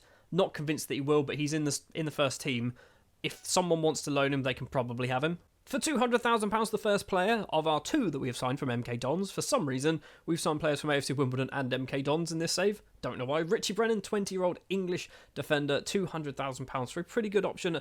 Play in the middle. He can play as a right-back, play as a defence midfielder as well if we need him. Next up is the first of 3 players who've cost over £1 million. Brian Murillo Aspria, 20-year-old Colombian winger and striker, signed from Deportivo Cali. One for the future, but obviously, hopefully, he can be one for now as well. Naturally a striker. Not convinced that's where I want to be playing him. He has cost £1 million, but that is all he's cost. For £1.3 million, we've actually stolen somebody from Kalmar, which I feel bad for doing, but also I wanted a good striker, and Abdoulaye Mane is that man. 23-year-old Gambian international, £1.3 million, scored 14 goals last season in a Kalmar side that was relegated. So he can score goals in this league, and I'm hoping he's going to do so. He's already scored 5 goals for us in the Swedish Cup. And the final player to join is Timmy Omugbihin, maybe, could be his name. 21-year-old English goalkeeper signed from MK Dons. Played 98 times for them over the last couple of seasons. And we brought him in for £1.5 million. You probably noticed he's on £8,250 a week and he's a star player. He's not going to be a star player. I've brought this guy in to hopefully sell with a decent sell on. And I'm hoping he's not going to be around for too much longer. That sounds utterly ridiculous to say, but when you compare him with Jolison, who is our number 1 goalkeeper, I think Jolison's better as a goalkeeper. Yes, Timmy is kind of better mentally, he's got some better mental numbers, definitely better physically, but Jolison is Swedish and Timmy is English, and we're not trying to build England up. That's not the only transfer business we have done, by the way. We've also loaned out a whole load of players. Everyone has gone to various clubs in Sweden. All of them obviously loan deals. The only one that's actually getting us a little bit of money is Nelson Gonzalez Martinez, because basically we don't need 5 goalkeepers in our first team. So Martinez has gone out on loan to Kalmar FF. I kind of did that as part of the Abdoulaye Mane deal, but also not at all. I was buying Mane when this one went through and went, you know what? Yeah, you can have him. They could have had him with no wages, but, you know, he's gone there, they're paying some money. Antonio Mbar as well, another player who needs to get some first-team football, otherwise he's not going to get better. I don't think he'll ever get better, actually. He's one of those ones that came through AD Huracan, but he's just not improving, is he? Just want to point out as well, yes, the takeover has happened. We do have a new board. We do still need to get 8 points in our next 5 matches. So, we're going to go on holiday until the midpoints of the season where the transfer window reopens, and I'm going to assume we're still in charge. Otherwise, we're on the hunt for a new club. Good news, on the 7th of July, we are still in charge of Helsingborgs, so we did manage to keep our job. How close was it? We shouldn't have kept our... Oh my word. So we lost the first 2, and then we won the next 3, so we did get 9 points out of the 8 that we needed. That was ridiculously close. We made that difficult because Sundsvall are a team that we should have beaten. Gothenburg, sure, I can understand that. Varnamo, yes. Sirius, yes. Jagans is a tough match. And the fact that we managed to pick up the 3 points there is very good. We're obviously now 5th place in the league, 12 points on the board. Stephen McAllister has been getting a lot of goals. That is good to see. And that is because, I didn't show you this, he is starting. We've got 3 players in the starting 11. And one of them is a name you've probably never seen before. We've got McAllister. We've just had a quick look at him, the Northern Irish international on that right-hand side. We have Iram, the 20-year-old Spanish attacking midfielder who's spent the season out on loan at Karlstad Football last season. This season, I'm hoping to get a lot more game time in him and hopefully see some improvements, see some numbers going upwards. And then we have Barchen. Johan Barchen is a 17-year-old who's come through our youth intake. And yes, he isn't very good, but there is a very sensible and logical reason why he is playing. And that is because one of the reasons why I nearly got sacked is because I wasn't playing any youth players who came through our youth team. So, Barchen's going to play. He's played 11 so far. He's even scored a goal. He's rubbish, but he's literally the best choice we have. Anyway, the transfer window has opened across Europe and obviously has only just opened in Sweden. We have already sold William Milanovic. The 27-year-old Serbian has gone to TSC in his native Serbia for £8.75 thousand. Wasn't really playing, probably could have got more money, but I just didn't need him in the club anymore. And so far, that is all we have done. Financially, we've got £9.8 million to spend, so we've still got a lot of cash in the bank if we want to spend it, and I feel like we might do so. When it comes to the league, actually the Champions League or Europa Conference League, we did get knocked out by Adana. You probably spotted that. We did draw, which is good for coefficients, but we also did lose. Speaking of coefficients, where have we finished then last season? We finished on a 49.775, which keeps us in 11th place. We're losing a 6.375 this coming season, but obviously we are not in Europe, so we cannot contribute to this. We have to hope some of the other sides in Sweden can do a half-decent job for us. A 49, I mean, it's a big gap. It's a big gap between 11th and 10th. And it means literally nothing, does it? In 11th place, we don't get a team straight into the Champions League. We don't get a team straight into the Europa League or even to the Europa League Conference. So I'd rather get a team direct in the Europa Conference League than I would in the Champions League. Because we'll lose week in, week out in the Champions League. We might win everything in the Europa Conference League. So 5th place in the league at roughly the halfway point. I mean, we're not technically there. We've still got 3 more games to play. We're going to jump forward now to the end of this transfer window to see what more business we've done. Like I said, we've got a lot of money to spend, nearly £10 million. I'm going to see what we can get. I'm going to see where we can try and improve this squad. Well, it happened almost immediately. Timmy's left. He's gone back to England, signing for West Ham. He's already playing in the Premier League. We bought him for 1.5, sold him for 3 million. I believe there's a 50% sell-on in there as well. So, sensible business. 5 players have joined the club in total. Michael Madsen is a Faroese midfielder, maybe winger, maybe striker, not quite sure. Joined on a free transfer after having his contract run down. He's gone out on loan immediately to Jonkopings Södra to hopefully get some experience. For £1 million, we've signed Nigerian central defender Daniel Gabriel, who has come in from Enyimba. If you want to get good footballers from Nigeria, go to Enyimba. They're always one of the best teams to get some players from. £1 million might be a bit steep, but I think he's good. He's certainly going to be good in a few years' time. The next 3 players are interesting. Mateus Valler, first up, he's cost £2.4 million, which I believe might be a record for us, has come in from Viking, a defender and maybe defence midfielder, Norwegian international. He looks ridiculously good, and yes, we are paying some big money for some of these players now because we've got all the money, we're just not spending it. Valler is one of the first players, I think, to break the double figures or the technically 5-figure salaries. He's on £12,750 a week, which is a lot of money. Andre Horta is on even more money. The 32-year-old, former Portugal under-21s international, signing from Braga on a free transfer, is on nearly £18,000 a week, but I think he's better than Iram. Iram's not doing the business, okay? Horta is going to come in, play that attack midfield role. Already in 6 appearances, he's got 3 goals and 1 assist. He's starting well. I like this. He's still only 32 as well. We've maybe got another season or so left of Andre Horta before we need to actively try and replace him. And last but not least is Christopher Renaud, a 19-year-old Belgian footballer who can play in midfield, left midfield, right wing, attack midfield or striker. I think we might deploy him as a striker. He is joined from Lokeren. Temse might be what they're called, on a free transfer. He's on nearly 10 grand a week. His agent wanted 2.5. The reason why he's on nearly 10 grand a week is because Man United and Arsenal were also after him, and I went, I'm throwing money at you. I'm throwing money at you because I need you in my club. He's very good. He's come from a literal, amateur side. I don't know how he's playing for an amateur side. We brought him in. I think he could be possibly world class. I don't think we've got too many players who could be that, but I think Renaud could be world class. That is all of our transfer business. We've also got some more loan deals going on. So Montesino is going out on loan to Hammarby in the Premier Division, so getting some first-team football there, which is going to be very, very good for him. I don't think there's too much else to talk about. Robert Collins, a player that I want to get good. I don't think it's ever going to happen. So we've spent not a lot of money. We've still got £8 million to spend. 12 million still sat in the bank account. And we are also up to 3rd place in the table. 13 wins now, 1 draw, 7 defeats, 40 points on the board, 13 points behind Djurgårdens. I feel like Djurgårdens are going to win the league, but if we can finish 2nd, we will be having another little Champions League run. Hopefully, a Champions League run. Before we jump too much further, though, this is the squad we are locking in. Yes, we have removed our defender because he's been rubbish. Let's find him. What was his name? Is he even in the first team? Did I loan him out? He might have actually got loaned out, you know. I genuinely can't find this man's name. He's a defender. Hold on, we need to find who it was. I feel it's not Richie Brennan. It's Johan Barchen. There you go. He played a total of 13 games, scoring 1 goal. He was all right. He's getting better. He is loan listed. He's got some teams interested on loaning him. Obviously, the window's now closed, so he's not going to go anywhere. We are sticking, that's the word, sticking with McAllister on that right-hand side. 10 assists, 11 goals, and we're going to play Renard up front.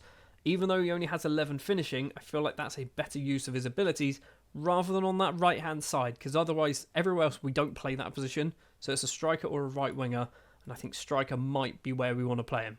And that's it. Everyone else can obviously get picked for wherever they want to play. If we do this very quickly, I've not seen this. Best 11, they do not put Ronaldo up front. They put him on the right wing. They put Mana playing as that striker. Horta does get into that starting 11 as well. Valor and Matson in defence. Usman and Kastrup on the fullback positions. Ackerman and Commentale in the middle. Commentale, I'm surprised, still here. I mean, it's only a matter of time before he leaves. I just want to have a look at my salaries as well. So, Horta, Brennan, Valor and Kastrup now all breaking the 5-figure salaries. 17,750 for Horta. It's a lot of money, but I think he's probably one of our best players. Right, looking at the league table then, 21 games have been played, 3rd in the league. Let's jump towards the end of the season, see how well things have gone on. We'll also take a very quick look at our youth intake, which I have a feeling isn't going to be very good. Well, would you look at that? We have finished 2nd place in the table, 1 point behind Gardens. What happened? Did they just not win any games in the latter half of the season? They genuinely didn't. They won once. They beat GIF Sundsvall 7-1. Lost to Hammarby, drew with Gothenburg, lost as well against Varnamo. Whereas we literally just won everything, didn't we? We won every single match bar the AIK game at the end of the season. If we won that match, we would have been champions. And we haven't been champions yet. We literally have not won the league. We've been second 3 times. 4 times now, technically, with this season. But we've not won the league since 2011. We could have won it. We could have won it if we just won that last match. If we beat AIK, we would have been champions. So on the 12th of November, let's quickly take a look at our youth intake. I mean, we're going to take a look at one man, and that is Henrik Bergman. And I think he's good. The frustrating thing about Bergman is he's a right back. And if we do a comparison with our current right back, he's just miles better. He's just so much better. Rudi Usman, the Indonesian international, is just so much better than Bergman. Bergman's not going to get the chance to play unless Rudi Usman leaves, which is a possibility because he's good. But I don't think he's going to leave anytime soon. We've probably got another couple of years of Usman before anyone picks him up. Everyone else kind of looks a bit like this, like Mikael Haglund. Apparently there's some potential there, not quite sure. Egholm, maybe, not convinced. Nordstrom, not convinced. Liverstam, not convinced. Uklu might be his name. And Vikland, none of them. It's basically Bergman. Bergman's the only good one. So just before we round out this season then, I want to have a quick look at the squad. So our number 1 goalkeeper is Kalle Olsson, who he's still pretty good, but he is starting to get on. Our number 2, I would say, is Omar Mustafa.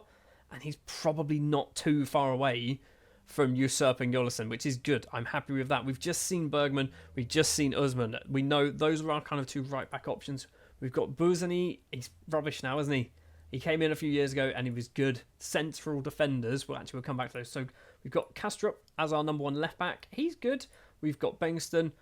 He's all right. He is transfer listed. I want to get rid of him. I think, in fact, he's got a year left on his contract, so he's sticking around. Central defenders, we are a little bit overloaded, but we've got Dennis Ali, good, Swedish, like it. Johan Matson, good and Swedish, I like it. We've also got Skellen, who's good and Scandinavian, but, I mean, is he good? Maybe he's not good. I thought he was good. Richie Brennan, obviously new signing, he's played 10 times. He's not happy. He wants to be playing first team football. Gutierrez as well, he's getting good. I've noticed with Gutierrez, and in fact quite a lot of these players, they're almost eligible to be Swedish. So maybe in a year's time, we might have a whole bunch of Swedish Spaniards, which will be quite interesting. Daniel Gabriel as well, obviously we signed at the start of the season. Defensive midfield, Ackerman. I like Ackerman. Ackerman's a good player. Someone said in the comments that Ackerman does the job for them, and I'm very proud that he does the job for me as well. Charlie Nilden, Swedish, like it. 13 starts, 12 off the bench as well this season. And Young, good. Sig Bjornsson, needs some time to develop. Fair enough. Commentale, we've had a look at earlier. He's still good. Commentale's a good footballer. Valor, Norwegian. I'm training him up to be a defence midfielder because I feel like we've got too many centre-backs and he could do a better job in that defence midfield position, which is fine. We've got wingers of McAllister and Tomaskovic, I don't think he's the one, is he? He's not the one. We've got Horta, who he's still good. I'm happy with Horta. We've got Kim Lundberg, who's... He looks good, but he also doesn't. He's got great finishing, great technique, great flair, and he's good with the ball at his feet, and that's about it. Iram as well, who played a fair amount at the start of the season, but kind of got dropped because he basically didn't score any goals. 12 starts, just 3 assists for Iram.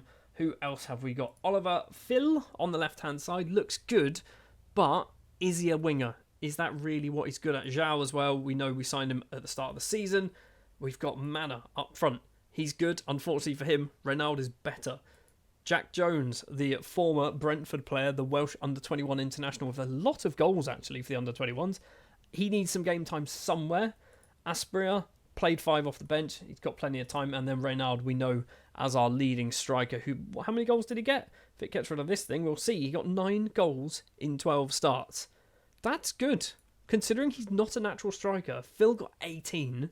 McAllister got 14, Renaud got 11 in all competitions, Horta as well gets 10, Mana gets 8, Lundberg gets 7. We've done very well. I think we've started to build a bit more of a better team. I think last year I said that we need to do a bit more building of this squad, building this team. I think we've done that with players like your Reynolds, your Hortas, your Manas as well. I think they kind of add a little bit more depth, a little bit more bite up front in those attacking positions. Defensively as well, Usman's good. He was a recent addition to the side. We've also brought in some very good central midfielders in Valor, or centre-backs if you really want to say that. So I think we've strengthened our side. Next year, we've still got £8 million to spend, and we will be going on a Champions League run, maybe, if we kind of... We'll see how things go. We do need to go through qualifying rounds. I don't want to get in the Champions League, because we get battered week in, week out, but financially will help us out a lot. So Season 7 ends, and we finish second in the table. We go again, and I just want to win the league before we leave Helsingborg. If we can win the league in Season 8, 9 or 10, that'll do. That's good improvements, and then after Season 10, we will resign from Helsingborg, and we'll look for a new job over the end of that season, and see where we return. So right now in Sweden, we have got a bit of a Djurgårdens monopoly going on. They have won the last 3 Swedish Premier Divisions. We need to make sure that we are at least challenging them and making it hard for them. We did kind of do that last season. In fact, we probably should have won the league last season, but we did not. We probably should have won the league. I say probably, we shouldn't have won the league then. In fact, we almost got sacked in that season. And then the season before, again, we were not too far off, but Djurgårdens are basically running away with it at the moment. We need to close that gap. Not least so because we have got just, I believe, 3 more seasons, 8, 9 and 10, and then we will be jumping ship from Helsingborg in whatever shape we leave them in and trying to become a club in the lower half of the Premier Division and try and make them as good as Djurgårdens and Helsingborg. So we need to try and win the league in the next 3 years, a few times ideally. On the 1st of February, we have got a transfer window obviously open. We've got £4.7 million to spend. A reasonable wage budget, £273,000, which is about £63,000 we have to spend if we want to bring in just new players alone. We have brought in a few players already. First of all is Jakob Mellberg, a 22-year-old Swedish striker and attacking midfielder that we might actually retrain to be a winger. He's coming from Värnamo. He was out of contract, and I went, you know what, you'll be better, more useful with us than with no club at all, so we brought him in, and he's actually pretty good. Also joining on a free transfer is 25-year-old English footballer Lewis Hall, who has lost his contract. His contract has expired at Newcastle, and we picked him up on a free transfer, and he's all right. I mean, he's not really played any football, but he's all right. He's got... I always look at the shape. The shape to me is weird, but I think he's probably going to do a job, and he's going to do a job in left back. That's right, we're going to be playing Lewis Hall as a left back for us, because I think he's probably our best left back. And the other player to join is 21-year-old Bulgarian attacking midfielder Alexander Petrov. He has cost £2 million to bring in, but I looked at his mental numbers, saw that 20 determination, I went, that's a good start. Then I saw the technical numbers of first touch and technique of 16 and 17, I went, yep, I think we're going to go for this, and £2 million, I believe, was his minimum fee release, so we brought him in. I think we've got ourselves a very good attacking midfielder. But obviously, with the transfer window opening, it does mean players will leave the club as well. Charlie Höglund has left. He's gone to Hammarby on a free transfer. August Forsberg has gone to Elfsborg on a free transfer. Marcus Haddad has gone to IFK Gothenburg on a free transfer. And Riccardo Commentali has gone to Lazio, not on a free transfer. He's gone for £1.4 million. I think there is sell-ons in there for Commentali. Basically, I knew this was coming. This was going to happen at some point. It has happened now. He's moved on. He's had a good season and a half playing for us. He's moved over back to Italy. It's fine. We've got some money and we've got to sell on as well. The one that I'm not too happy with is this one, is Omar Mustafa. He's gone to Bayern Munich.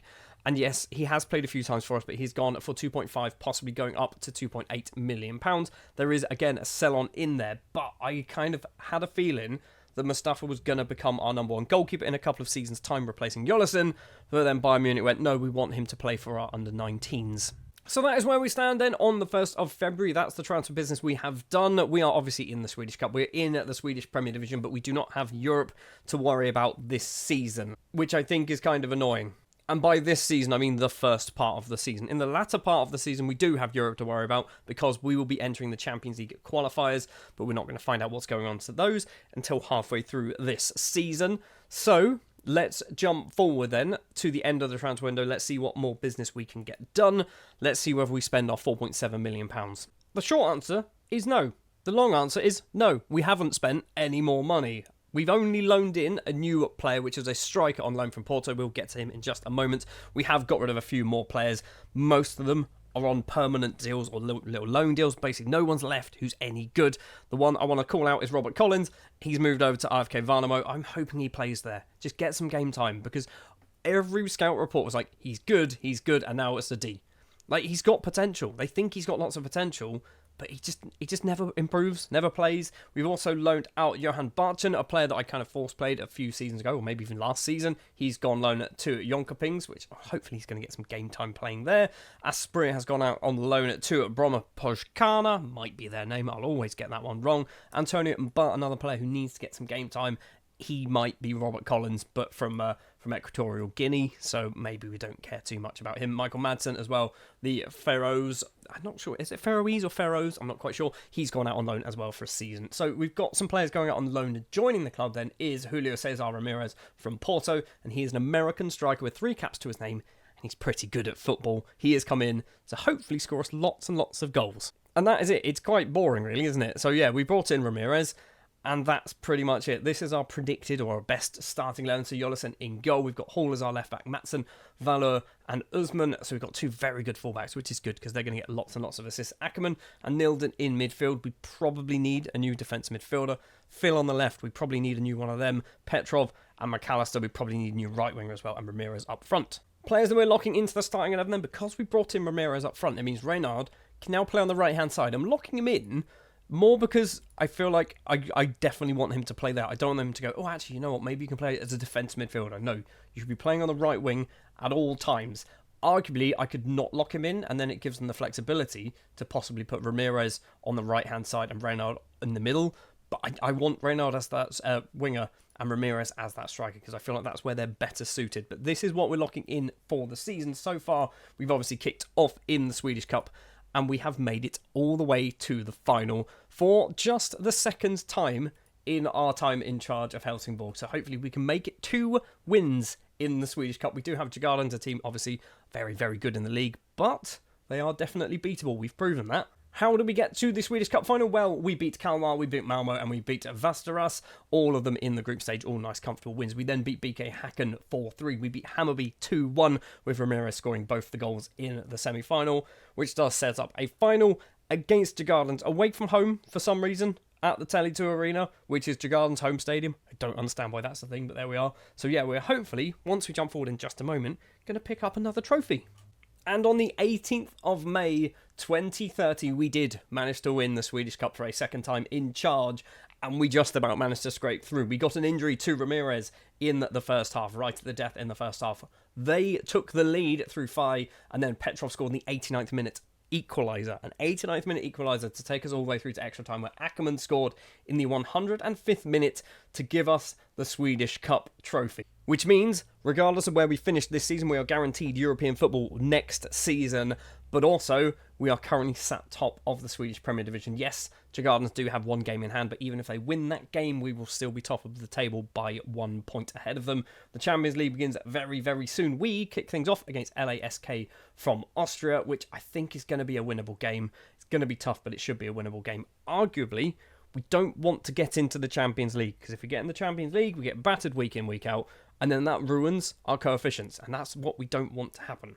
Speaking of coefficients, so we currently find ourselves in 11th place. Last season we got to 9.4, so we did drop further away from Austria with their 56.4. We're now on a 52.8, so we do need to have a very good year. In fact, we're losing a 10.5. We need to basically beat that 10.5 this year. It is a transfer window, by the way. We've got rid of one player. It is Arjan Kochi, who came for our youth intake a few years ago. He's gone back to his native Albania to sign for KF Tirana. We were never playing him. He played twice. He did score, though. And speaking of the transfer window, we've got just over £5 million to spend. So let's jump forward, see whether we're going to do any more business. I feel like we probably should do something. Not quite sure what yet. We'll see what happens. Well, what happened was Christopher Reynald has signed for PSG. It was inevitable, wasn't it? £2.9 million is all we managed to get from him. There is some additional clauses and things. I don't think we've got a 50% sell on in there, though. We've got something, but I don't think it's 50%. He has been loaned back to us, though, for the rest of the season. So that's one good thing, I guess. The problem is, we've lost a few more players as well. Osman Montesino has left. He's gone over to Bayern Munich. We never played him. He played 4 times, scoring 1 goal. We did loan him out to Hammarby as well, but he's gone for £1.6 million, possibly going up to £2 million.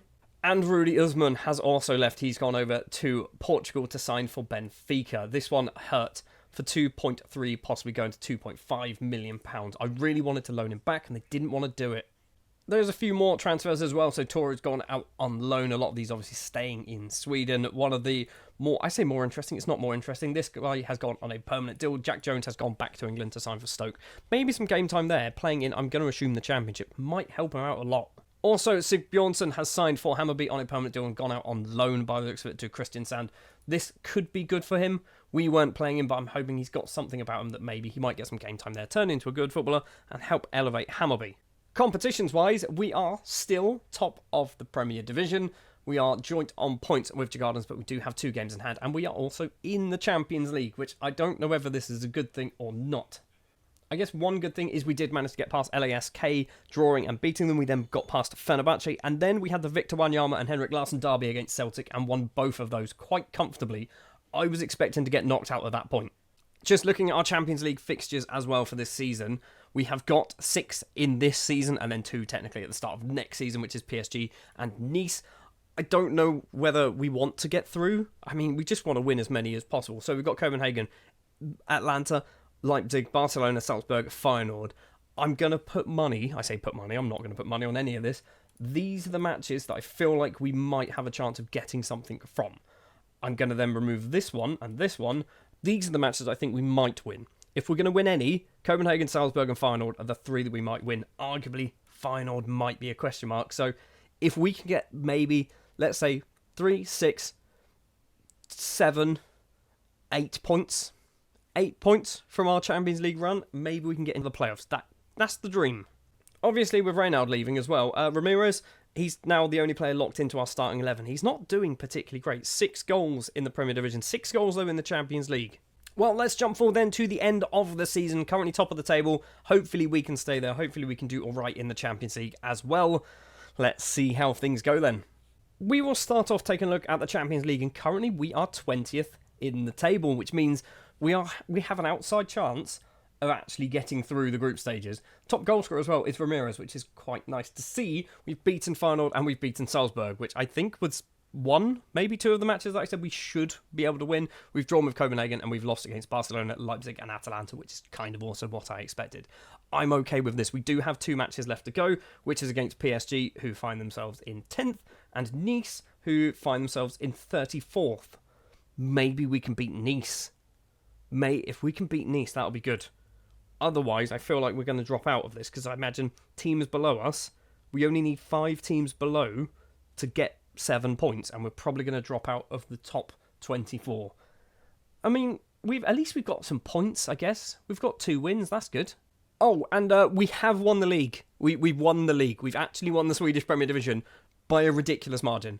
57 points for Malmo and Djurgården. We finish on 70 points. That is a 13-point gap between us and second place. Our first league title ever in charge of Helsingborg. Helsingborg's first title since 2011. So what was that? 19-year gap between titles. But we have managed to lift a trophy. Looking at the squad, who was the man that did it? It is Ramirez with 33 goals. He's suddenly turned into a legend in the latter half of the season. his contract's up at the end of I say the end of the month, tomorrow in-game, which means he'll miss the 2 Champions League matches. Unless we can loan him for another season, which I feel like is not going to happen. We might need a new striker in the summer. Especially considering Reynald is also going back to PSG tomorrow. So our 2 top goal scorers aren't going to be at the club anymore. Phil has got 16 and 18 assists. Petrov with 12 goals, that's good. Mana with 11. Lewis Hall and Horta both with 10 as well. 18 assists for Lewis Hall. That's a lot of goals for a left-back. What's he been doing? They're all penalties. They are all penalties. So he's had 8, 10... Oh, he's scored 6 penalties and 4 normal goals. He's actually had 8 penalties in the league and missed 3. That's a lot of penalties to miss. Just want to sort by assists as well. So Henrik Bergman, by the way, when we sold Usman, I locked him in to be our right back for the season. I did say, I think when he came in our youth intake last year, that he could be good, but he's a right back, so he's not going to get any game time. He has now got some game time. He's played a total of 17 matches, got 9 assists, which is good. He's certainly up there. In fact, he's our 4th top assister for the season, which is pretty ridiculous when you think he's not really played a huge amount. Speaking of youth intakes, we'll finish very, very quickly on this. So Daniel Peterson is apparently one of the best ones. We've had another shocker, okay? Is what I'm trying to say. We've had another shocker. No one's any good. We're all getting just absolute garbage youth intakes, and I don't really know what to do about it. I think we've changed our head of youth development as well since I last mentioned it. Oscar Wall is now our head of youth development. He should be good. He's got all the numbers in the right places. He's just not getting anybody good. Yeah, he's been here for just over 2 years, so he's been here long enough to actually make a difference. But yeah, Oscar Wall not really doing the job. Our youth intakes are pretty garbage, and it's worrying. So Season 8 then finishes with us doing the double, technically. Although it doesn't, because the Swedish Cup was from last year. I don't get it. I do get it, but it's weird. It confuses me. I want to see Swedish Cup there and another Swedish Cup there. So we can see both of them from last year and this year, because we won it. We've won the double. I'm claiming we've won the double. We are champions of Sweden for the first time in 19 years. We've now got 2 more years left of Helsingborg. Can we do it 2 more times? That is the question. So we are back on the 1st of January 2031 with our Helsingborg save, a full month earlier than we normally would, and that is because we are still in the Champions League. We've got 2 more group stage games to play. The problem is we are basically 23rd in the table. Chances are we're not going to win either of them, and then we're going to get knocked out of Europe, but it's fine. We've picked up some coefficient points from the 2 wins that we've had against Feyenoord and Salzburg, and the draw as well against Copenhagen. We've got 2 games to play. I can't even remember who they're up against, but they are certainly not easy games. It is PSG and Nice. Yeah, PSG currently find themselves in 10th. Nice are down in 34th, so we might win one of them, maybe if we're lucky. But something also that we do need to remember is we have lost 2 players because their loans have expired at the end of last season, and we are not able to extend them, which means Julio Cesar Ramirez, who we had on loan from Porto, has returned back to Portugal. 18 goals scored for us in the league. And Christopher Reynald has returned to PSG, the team that we will be playing in Europe. I hope he doesn't play for them. I don't know whether he's even going to be able to be registered in time, I'm not sure, but we're going to jump forward to just after those matches have finished, probably to the 1st of February, to be honest, see how well things have gone, and then obviously the transfer window will begin. So it's now the 1st of February, we have gone forward, we have played the 2 Champions League games, we have lost against PSG, and we have lost against Nice. However, we finished in 24th place, because everyone below us must have done really badly, so we've technically managed to get through the group stage. And I don't really know how we've done this. We've been awful. So have Nice. Apparently they've actually leapt up into the playoff spots as well. We have got the better of Atletico Madrid, Valencia, Copenhagen, Frankfurt, Bilbao, Gardens, which is kind of annoying. I would have liked those to go through. But they did pick up 1 win against Young Boys and 3 draws as well. 3 very decent draws. 4 defeats, not ideal. But when you see the teams they lost against, it's kind of understandable, isn't it? Anyway, normal service has now resumed, I guess, for the video, because the transfer window was open, some business has taken place. Alexander Bergen has left, signing for Norrköping on a free transfer. Michael Madsen has also left the club, but he's moved over to Hammarby on a free transfer. Andre Horta has left the club on a free transfer after his contract expired. He's moved back to Portugal. I believe this is Boa Vista, if I'm not mistaken. John Robin Skjellen has left the club, signing up for Mulder on a permanent deal for a bit of money, 215, possibly going up to 275. I would have loved for him to have stayed in Sweden, but basically no Swedish team wanted him. And a similar situation with William Kastrup. He has moved over to Bromby in his native Denmark as well for £700,000, possibly going to 775. 4 players joining the club then. First up, Alexander Damjanovic Nilsson, who is a Swedish under-21 former international, obviously 28 years of age, played 222 league games over in Norway. He's joined on a free transfer. I think this is a good signing for literally no money. I think we've got ourselves a very good player, and he's also Swedish, which is useful. Another player joining on a free transfer is Edison Kobo, who is a Colombian under-20s international. Joined on a free transfer, I believe it was a free transfer, yeah, after his contract expired. He's definitely going to be going out on loan. He's been brought in, hopefully, to try and bolster up other teams in Sweden. I've not really got high hopes for him. Looking like he might be going out on loan already in the first season, so that is good to see. For just under £50,000, we have signed Czech international winger and midfielder Jan Zumborek, might be his name, from Sparta Prague. He was out of contract, but we had to buy out his contract because technically his contract runs until June time, roughly. So we paid a little bit of money to get him in early, but I think it was sensible. It's not a lot of money, decent left winger option. And one of our more expensive signings is Wilmer Gomez for £1 million. The 20-year-old Colombian under-20 international signed from Independiente Medellin over in his native Colombia has joined the club. Decent one for the future. Might try and loan him out for a season or two to hopefully get a bit of game time in him. But I get the suspicion that he might get a few games off the bench every now and then. So I kind of don't think loaning him out is the best option at the moment. And that is it so far on the 1st of February. Financially, we've got nearly £14 million to spend. It's a lot of money, but obviously we don't want to just spend the money because it's sat in our bank. Partially because we are building a new stadium. Yes, I have asked the board a few times, can they build us a brand new stadium? Which is ridiculous because this one was only built in 2017 and they've gone, yes. So they are currently trying to do some planning permission for a 23,000-seater stadium, which is obviously a fairly sizable increase. In fact, it's probably about a 50% increase on our current stadium. So that's going to be very good if and when that gets built. Obviously, this is season 9. We've got one more season after this in charge of Helsingborgs. So chances are we're never going to be the manager of Helsingborg playing a match in that stadium, but we might play against them, which is, I guess, some form of, kind of a reward, maybe? So anyway, now that is out of the way, this is what we need to work out then in the next transfer window. Do we need to strengthen our squad? I feel like we probably do. Looking at the squad planner, we probably do need to look at bringing in some better options. I'm not even quite sure where defence midfield I think is good. I think the attacking midfield options are also pretty good. Maybe a striker. Probably need to bring in a new striker. Maybe we need a new right back. Maybe we need a new number 1 goalkeeper as well. So on the 29th of March, we have returned after the transfer window has closed. And you can see a new name there. There is a loaned player whose target is to score 35 league goals, which is an extortionate amount of league goals. Obviously, he's joined us on loan. I've not set that target. If he gets that target, we are going to be crowned champions. Champions of a league, by the way, that we did win last season. Before we go too far into talking about what transfers have taken place, the Champions League, we did get knocked out by Borussia Dortmund in literally the next matches. We also got knocked out of the Swedish Cup, which is not good. We should be looking to get to the final of the Swedish Cup. Obviously, we are defending champions. We're defending champions.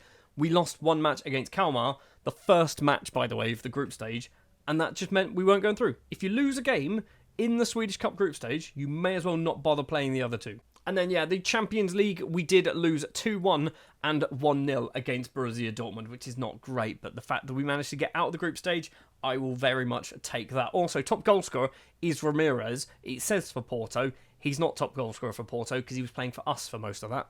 2 players have left on permanent deals then. Juan Davis is the first, the 24-year-old goalkeeper now from Equatorial Guinea with 16 caps to his name, has moved on to Trelleborgs. He's actually signed for Hammarby, but he's gone out on loan to Trelleborgs. We were never going to get any game time for him realistically. He's moved for just under £20,000. And another player to move on in the vain hope of getting some first-team football is Vratislav Zuzul, who was actually in my first team before we loaned in a new striker. And then I went, we don't need you. You've been brought up because we needed a striker to basically fill out the numbers. But I don't think he's ever going to make it for us. He's moved over to Varnamo for not a lot of money. £5,000, possibly going up to nearly £16,000. There's a hefty sell-on as well. He needs to get some game time. He's dropped down to the under-19, so I'm not really convinced that's going to happen yet. Joining the club then, in reverse order from the cheapest to the most expensive, Jake Gallagher, a 22-year-old English centre-back and striker with 1 finishing. Definitely not a striker, everybody. He is a centre-back. He has joined from Aston Villa, £400,000, possibly going a little bit higher, I believe. No, 300, going up to 400, which is basically what we've already paid. He's come in from Aston Villa. He's one kind of for the future. Lots and lots of potential here. 22, though, maybe should be getting some first-team football. I'd love to loan him out, maybe over the summer transfer window if we can. I didn't want to do it, but we needed to get somebody, and this was kind of the best option, and we did have to sign him, unfortunately, from a team in Sweden. It is Suleimanu Mbasi, 22-year-old Cameroonian international defensive midfielder. He has joined for £775,000. He's played a few seasons already in Sweden, which is good. Is he even possibly going to be part Swedish? He's got literally half a year before he becomes part Swedish, if he wants to. Not that it makes a difference. He's got caps for Cameroon. It doesn't really matter, does it? But for a 22-year-old of this quality, for that amount of money, that's a very good signing if you ask me. Now, this one we overpaid for, okay? He's cost £3 million.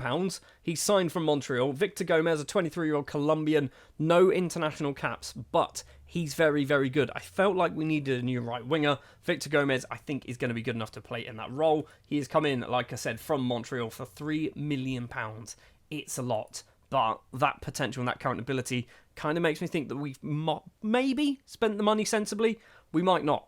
But the main man of the transfer window isn't even the most expensive, and that is George Lai, 20-year-old Argentine striker loaned in from Benfica, formerly of Gimnasia LP over in Argentina, which is where he came from, for 4.9 million. We've paid 1.1. I think it's technically might be 1.3 million pounds.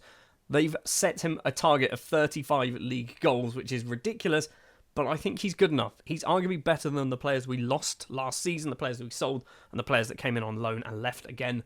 George Lai, I think, is going to be very, very important for us. I don't think he's going to stay any longer than one season, though. So that's our transfer business. We have also done a whole load of loan deals. Kobo has gone out on loan to Obreo. We've also loaned out Bar to Lindingo. That's definitely not their name, is it? We've who else have we got rid of? It is Thomas Kovic has gone out on loan. This could be useful for him because he needs some game time. And Wilmer Gomez as well. I said we brought him in. We might loan him out. We have loaned him out. He's gone to Vasslands for his season. Hopefully going to get a lot of game time there as well. So that's the start of the season. We're out of all cup competitions. We obviously will be having the Champions League later on in this season. Let's jump forward then to the midway point roughly, see how well things have gone. I'd love to be near the top. Ideally, we want to be at the top of the table. And 14 games in, we are top of the table. 10 wins, 3 draws, just the one defeat, which was against BK Häcken, who find themselves in second place, actually. So we are 3 points clear at the top of the table. George Lai needs to get 35 goals. So far, he's only got 11. I mean, 35 goals in a season of 30 games is probably a little bit optimistic. Who set that target? 25, maybe. I can kind of go, that might be achievable, but 35 is definitely too much. Something that's very interesting, we are straight into the Champions League phase. I don't know why. We're not high enough in the coefficients for us to be able to do that, but we have to go through no qualifying rounds. We get to skip all of this nonsense, and we go straight into the league. Which is genuinely a problem, because we normally pick up some decent coefficients when we go through the qualifying rounds, because we might be, I don't know, like a side from Turkey or Finland or something like that. But we just miss all of that. We skip completely past it. And I don't know why, because we're 11th, which means we don't get somebody directly into the league phase. Not in the Europa League, not in the Europa Conference League. So why do we do it? I don't know why this has happened. Unless it's this? Surely it's not this. This doesn't make sense, does it? So if I'm not mistaken, this is basically the two nations who have performed the best throughout European competitions will get an extra place. We've done all right, but we haven't done amazing. If we maybe won the Europa League, we'd be up there, but we were probably, we can probably find out, can't we? Because it will be coefficients sort by this season there. That's the one we've just had. So England and France would have picked it up. We were actually way, way down the list in, 13th place. So we should not have got somebody that way either. I don't know why we're straight into the league phase. It's annoying me. Anyway, I completely forgot to mention this, and I do this a lot, and I'm sorry, because there's a lot to kind of go through in some of these videos. Basically, these are the players that we've locked in for the start of the season. We are keeping in goal. I say keeping, we are forcing to play Nelson Gonzalez Martinez. Yollison, I don't think has got it anymore. Martinez is 24 years of age. He's the future, in theory, of our goalkeeping position, unless he leaves the club, which is obviously a possibility. So we're going to make sure Martinez gets a lot of football. We've got Bergman as our right back. He is being locked in. He didn't really get to play a huge amount last few seasons because of Usman, but now Usman has left. We have got Bergman, and he's going to be playing a lot of football, hopefully. But reading those names there, that's a worry for me. And the other one, which we don't really need to do, but we've locked in George Lai up front. Obviously, he's probably going to be playing there anyway, but I wanted to just make sure, just in case they go, oh, you know what, we'll play Manor, and then they'll put Lai on the wing or something stupid like that, or in defensive midfield, because sometimes they do that kind of thing. So we are in the middle of a transfer window. We've got £13 million to spend. We've brought nobody in just yet. We haven't sold anybody either. Let's jump forward then to the end of the transfer window. I believe it will be just before the Champions League matches will be taking place as well. So we'll see what group or what matches we'll have to play in the group as well. I'd like some easy ones, would be good. 6 players have left the club on permanent deals, and we brought in a lot of new faces as well. Emil Engholm is the first one moving to Djurgårdens on a free transfer. It wasn't a free transfer, but it was basically a free transfer. For about £50,000, Peter Swan has moved over to Sirius. He's basically not really playing a huge amount for us. I think there's some potential there, but he needs game time, so moving him on is probably the best decision for his career. Richie Brennan has moved back to England, signing for Watford. He spent a few seasons playing for us, but actually didn't really play much at all. 19 games, league games, I believe, in total, for nearly £400,000. So we've kind of doubled our money. It would have been nice to see him do all right, but basically we just weren't getting the use out of him. For just over £1 million, João has moved back to Brazil, signing for Red Bull Brazil. I don't know what they're called. But yeah, we weren't playing him. 17 appearances he did get, but I think most of them were kind of spread out and off the bench and things like that. So he really wasn't really getting much game time, if any, at all. Possibly £1.1 million. There is sell-ons in there for this one, just in case he does get good. And the one that kind of frustrated me, but it was inevitable, is Matthias Valor. The Norwegian international defender has moved over to Juventus in Italy. He's gone for 3.8, possibly going a bit higher. There's also some sell-ons in there, so if he does get much better, we can kind of take some of that money back. We have made a small profit, but I think I would have rather kept him in the squad.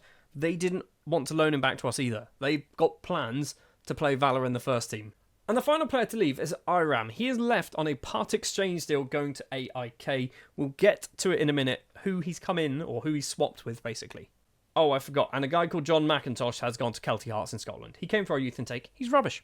For £1.4 million and Iram, we have signed Mans Cederschiöld, might be his name. It's definitely not his name, is it? 24-year-old Swedish defender. He's been brought in because basically we need to get some more defenders in because we've sold a couple. And Cederschiöld, I believe, is probably going to be good enough. 1.4 million might be a little bit steep, but I think he's a good player. There's obviously still time to develop as well, only 24 years of age. In fact, he's 24 today. So when I kind of did all the deal for this, he was actually younger than 24. He was 23. And we've also brought in a whole bunch of players on free transfers of varying quality. Steve Russell is Swedish. Yep, you wouldn't believe it. 17 years of age, signed on a free transfer. He was released from FC Nordsjælland because he's also part Danish, and he's gone out on loan to Vassland. Hopefully one for the future. Lots and lots of potential. Also not terrible right now. Getting some game time at another club will be useful. Obina Asuji is another player that we signed on a free transfer. Nigerian, signed formerly of FC Midtjylland. His contract expired, picked him up on a free. Once again, I'd love to loan this guy out, but nobody wanted him at the time. But for a free transfer, 17-year-old, I'm happy with this. Now, this one's technically not a free, but it kind of would have been a free. From Sparta Prague is Vlad Vojkan. He was out of contract at the end of the season, but we had to pay a little bit of compensation to bring him into the club. 21 years of age, Romanian international defender for less than £100,000. This is a bargain. Next up, we have signed Weston McKennie on a free transfer. The first of 3 established footballers that we have brought into the club. All of them on free transfers. The now 33-year-old American, 136 caps. He's come in. He's basically going to be a bit of a rotation. Ignore the fact that it says important player. He's probably not going to be. He's come off the bench 6 times so far. I think this is a good player to have in our squad. And I think another good player to have in our squad, because there was thought behind this, which we'll get to in a second. Marcos Leonardo, 28-year-old Brazilian striker, formerly of Benfica, scored 36 goals in 72 appearances over the course of 8 seasons, which is not great, is it? Let's be honest. But for a free transfer, for a player of this quality, this is good. Now, you're probably there going, but you've still got George Lai. You are right, but we won't have George Lai once we hit the end of our season, and we're still going to have 2 Champions League games to play at the start of next season with no established striker. Getting him in now and allowing him to rotate in and out of the starting 11 will be very good for us. And the final player to join is Lucas Bergvall, a Swedish international, signed from Tottenham. He was also on loan at Everton last season. He basically never played for Spurs at all. Brought him for £8.5 million and didn't really do much with him. And then we brought him in on a free transfer, and I am retraining him to be a left winger. Because basically, I don't want him as a defence midfielder, which is the other option that we've got. So we've forced him to play on that left wing position, which I think he should be able to do. He's a model citizen personality as well, which I know is very important for some people, not so much for me. Bergvall is a very good signing. And I guess as well, the thing with Bergvall is he's Swedish. We don't buy too many Swedish players, do we? What else have we got going on? A few loan deals. So Steve Russell, Jake Gallagher, Brahimi, anyone else? Bruno Mario Aspria has gone out on loan to Hammarby, which is, I think, probably a good bit of business. Willem Schwartz has gone on loan, as well as Jack Jones. I think Jack Jones went on loan. He's good. He's very good. I just can't get him into my squad because I keep replacing him with other players. So yeah, that was our summer window. A lot went on. We spent 8.25 million in total, but I think we've strengthened our squad. And looking at our tactics, this is what we are locking in. We are locking in 5 players for the rest of the season, which is probably too many. We are sticking with Gonzalo Martinez in goal, who's currently out injured with a broken hand, but it's fine. He's our number 1 goalkeeper. We've got Bergman as our right back, keeping his place. He's doing all right. 8 assists so far in the league. We are going to be playing Johan Mattsson, forcing him in playing in that central defensive role, because basically he wanted to play first team football and he wasn't. So we've gone, I kind of want to keep you around. You're very good, you're Swedish, you're young. Let's make sure you get some game time. Bergvall will be on that left-hand side, and Marcos Leonardo will be leading the line. We are locking in Leonardo because basically George Lai, yes, he's done all right. He scored 14 goals. It's not 35, though, that Benfica wanted. And I'd rather make our own players play well and score goals than improve somebody else's. And I genuinely don't think there is a huge amount of difference between Marcos Leonardo and George Lai. So this is probably stupid. Technically, George Lai is better. But I think this is wise. This is sensible. He's our own player. If he gets good and scores loads of goals, we can sell him for like £15 million. That's better than George Lai getting good and scoring us loads of goals and him just returning to Benfica on loan. And then let's jump over to the competition then. So in the Swedish Premier Division, we are currently second place with a game in hand, but we are 5 points behind BK Häcken. Not ideal, but we are still within touching distance of a possible second trophy. We are also, though, very close to Djurgårdens and Värnamo, who are flying up the table for some reason. I'm not sure why they're doing so well, but there we are. We are obviously in the Swedish Cup. We've beaten BK Olympic, which is a bunch of amateurs, I believe. And then in the Champions League, we can have a quick look. It's probably easier if we do this. Fixture-wise then, we have Midtjylland, Galatasaray, PSG, Man United, Fenerbahce, Ajax, and then at the start of Season 10, Leipzig and Barcelona. Let's be honest. 3 points, maybe 3 points, maybe 3 points, maybe a draw. Maybe a draw. I mean, I'm massively optimistic. Let 3 points, draw. That's probably more likely what's going to happen, which is not good. We need to win some games. We need to get some easier sides in the Champions League. If we get easier sides, we get coefficients. Speaking of coefficients then, let's take a look how we are doing. So we are not going to do well at all, are we? Right now. So this is last season just gone, isn't it? Or is this... No, we're on this one. Okay, so we're 11th. Okay, it's not too bad. We're 11th. For a moment, I was going to sort by this and we're dropping down to 13th, which is not what we want to be happening at all. We're staying 11th. We need to have a good Champions League run because we're losing a 14.75. We need to do well in Europe. We need the other teams from Sweden to do well in Europe as well. Let's jump forward then to the end of the season and let's see how well things have gone. First of all, in the Swedish Premier Division, we have finished second place, 2 points behind BK Häcken. We have lost 6 matches, sorry, they lost 4 matches. We lost to Hammarby, Halmstads, BK Häcken, Djurgårdens, Landskrona and Häcken once again. So Häcken basically winning the league because they beat us twice. And that is pretty much all that happened there. That's frustrating because we didn't win back-to-back championships. But we're still up the right end of the table. We have qualified for the Champions League qualifying rounds for next season as well. And speaking of Champions League, we are currently sat 23rd place in the table. 2 wins, 1 draw and 3 defeats. We have lost against Man United, PSG and Galatasaray. We have drawn with Fenerbahce and we have beaten Ajax and FC Midtjylland. So I kind of predicted we'd beat Midtjylland. I also kind of predicted we'd beat Ajax as well. I also said we'd probably draw with Fenerbahce. I did think we'd probably draw with Galatasaray, but there we are. It's all right, isn't it? It's all right. We've got coefficients. 2 wins is good. A draw is good. We do still have, obviously, 2 more matches next season, which is Leipzig and Barcelona. Maybe we could beat Leipzig. Maybe we could beat Barcelona. I feel like we're not going to beat either of them, and we're probably getting knocked out in the group stage. Fully aware this video is getting very, very long, but taking a very quick look at some of the players. George Lai, did he manage to get his 35 goals? No, he got 15. Part of that was because I dropped him for the second half of the season, and the player that I dropped him for scored just 8.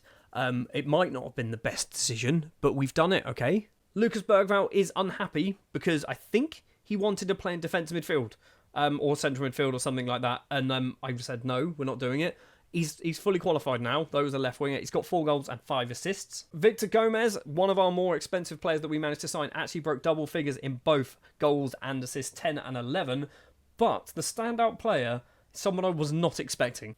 Alexander Petrov, the 23-year-old Bulgarian who we signed last season, scored 18 goals in all competitions, 11 assists. For a player that cost £2 million last year, he got 7 and 4 last year, 14 and 8 in the league this season, 20 goals in all competitions. That's ridiculous. How many goals? Lewis Hall always scores penalties. He scored 5 penalties, 6 penalties in fact. Okay, fair enough. He loves a penalty, doesn't he? We do have a lot of unhappy players. So Bergvall we know is unhappy. We've got Zumbarek who wants to start more games. He's basically just been kicked out by Bergvall, which is fair enough. We've also got Weston McKennie who wants to play a little bit more football. He came off the bench 13 times, which is quite a lot. How did Gonzalez Martinez do? He kept 8 clean sheets in all competitions. We need a goalkeeper. We need a good, solid goalkeeper. Maybe that's what we look out in Season 10. And we do have a fairly sizable transfer budget to do so. So £17 million. Season 10 will be our last season in charge of Helsingborg. Let's see whether we can win the title for a second time. And then we need to start looking for a brand new club to try and climb up the Swedish ladder. And hopefully challenge Helsingborg for a title, and also hopefully challenge the rest of Europe for some decent European competition as well. Season 10 marks the end of our time in Helsingborg for this Building a Nation save in Sweden, but the save does not end there. At the end of this season, we will resign from being manager of Helsingborg and we will take a brand new job. And don't worry, you don't have to wait for the next episode to find out who that is going to be. I'm going to tell you in this one right at the end of the episode. I've only really got one objective for this season, and that is to win the Premier Division. We have won it once a couple of seasons ago, and I think we should be able to win it again. If you actually look at the previous seasons, we've not been too far off. We were just 2 points off last season. We obviously won it in that season there, which was season 8, I believe. We were not too far off again, 1 point off in 2029. Miles off the pace. Now, ignore that. That one didn't happen. A few points off there as well. So we've been close quite a lot of times, and I think this season we should be good enough to actually win the thing. Obviously, last season we did finish second place, so we are in the Champions League, but we do have to go through some qualifying rounds, which is fine because I'm hoping we don't make it to the Champions League group stage and instead we get knocked out and end up in the Europa League or even the Europa Conference League where we can pick up lots of coefficient points, because ultimately the next job that we will be taking will not be getting into Europe in the first season of our basically managerial kind of job there, unless we can take over somebody like Hammarby, which I don't think is going to happen. So we need to do as well as possible this season, because next season we're going to have absolutely no impact on European football, which is kind of a worry. We have obviously returned earlier than we normally would for our season, and that is because we've still got 2 Champions League games to play. We are currently in the playoff positions, but if we lose both the matches against Leipzig and Barcelona, we'll drop out and we'll be out of Europe. So we're going to jump forward to the other side of that. In fact, we'll jump forward to the 1st of February, which I believe is when the transfer window opens. So 2 matches played then. We lose 5-2 against RB Leipzig away from home, and then against Barcelona at home. Just a 1-0 defeat, but it is a defeat, meaning that we are not in the Champions League anymore. We have dropped down to 30th place in the table. There are no other Swedish sides in the group, so this could be the end of our kind of Swedish teams getting coefficients. Although Malmo finished 22nd in the Europa League, so they are likely to get another couple of matches under their belt. And we've got Landskrona, who have also finished in the playoff positions in the Europa Conference League. And I think that's it.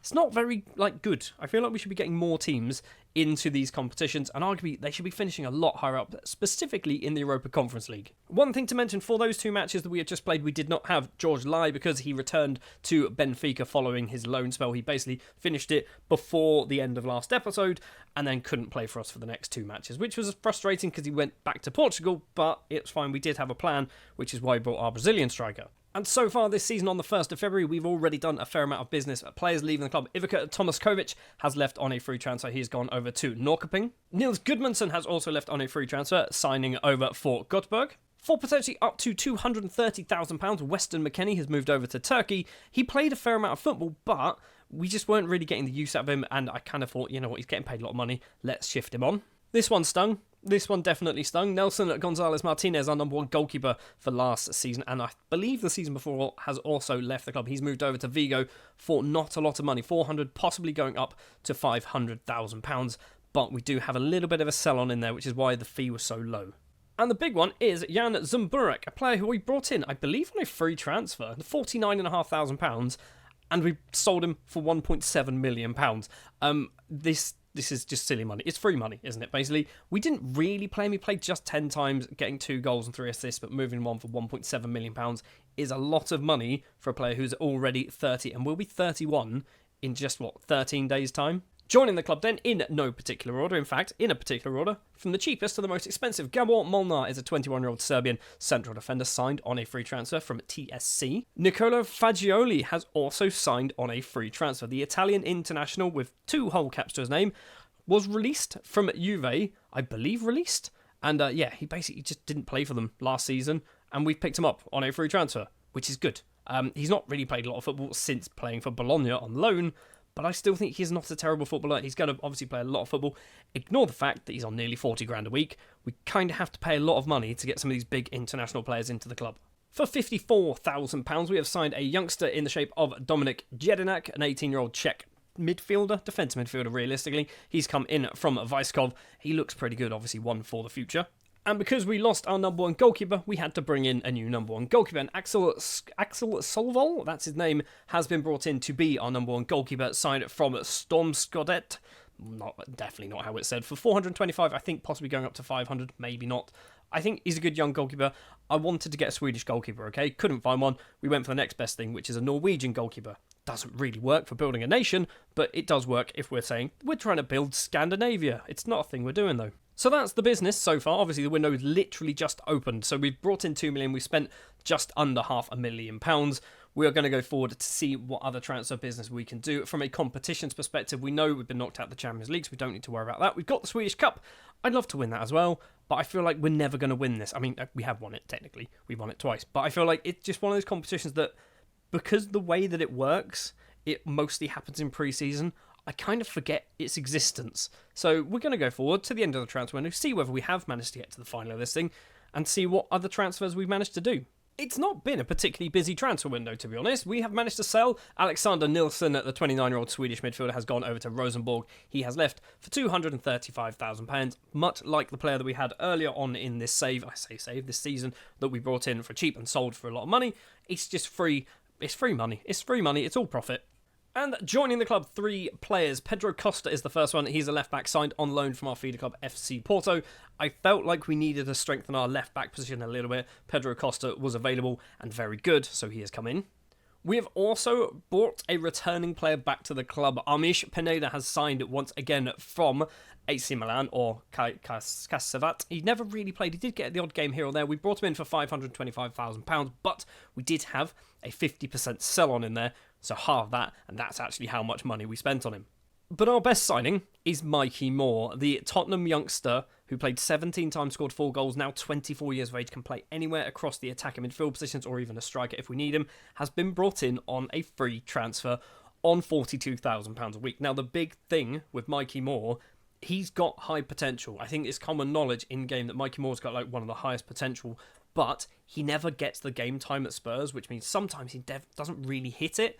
Now that he's going to be getting constant game time, yes, he is 24, so he's kind of maybe should have got a bit more game time earlier on, but he's good. So Mikey Moore might turn into a world-class footballer playing for Helsingborg, and we paid absolutely no money for him.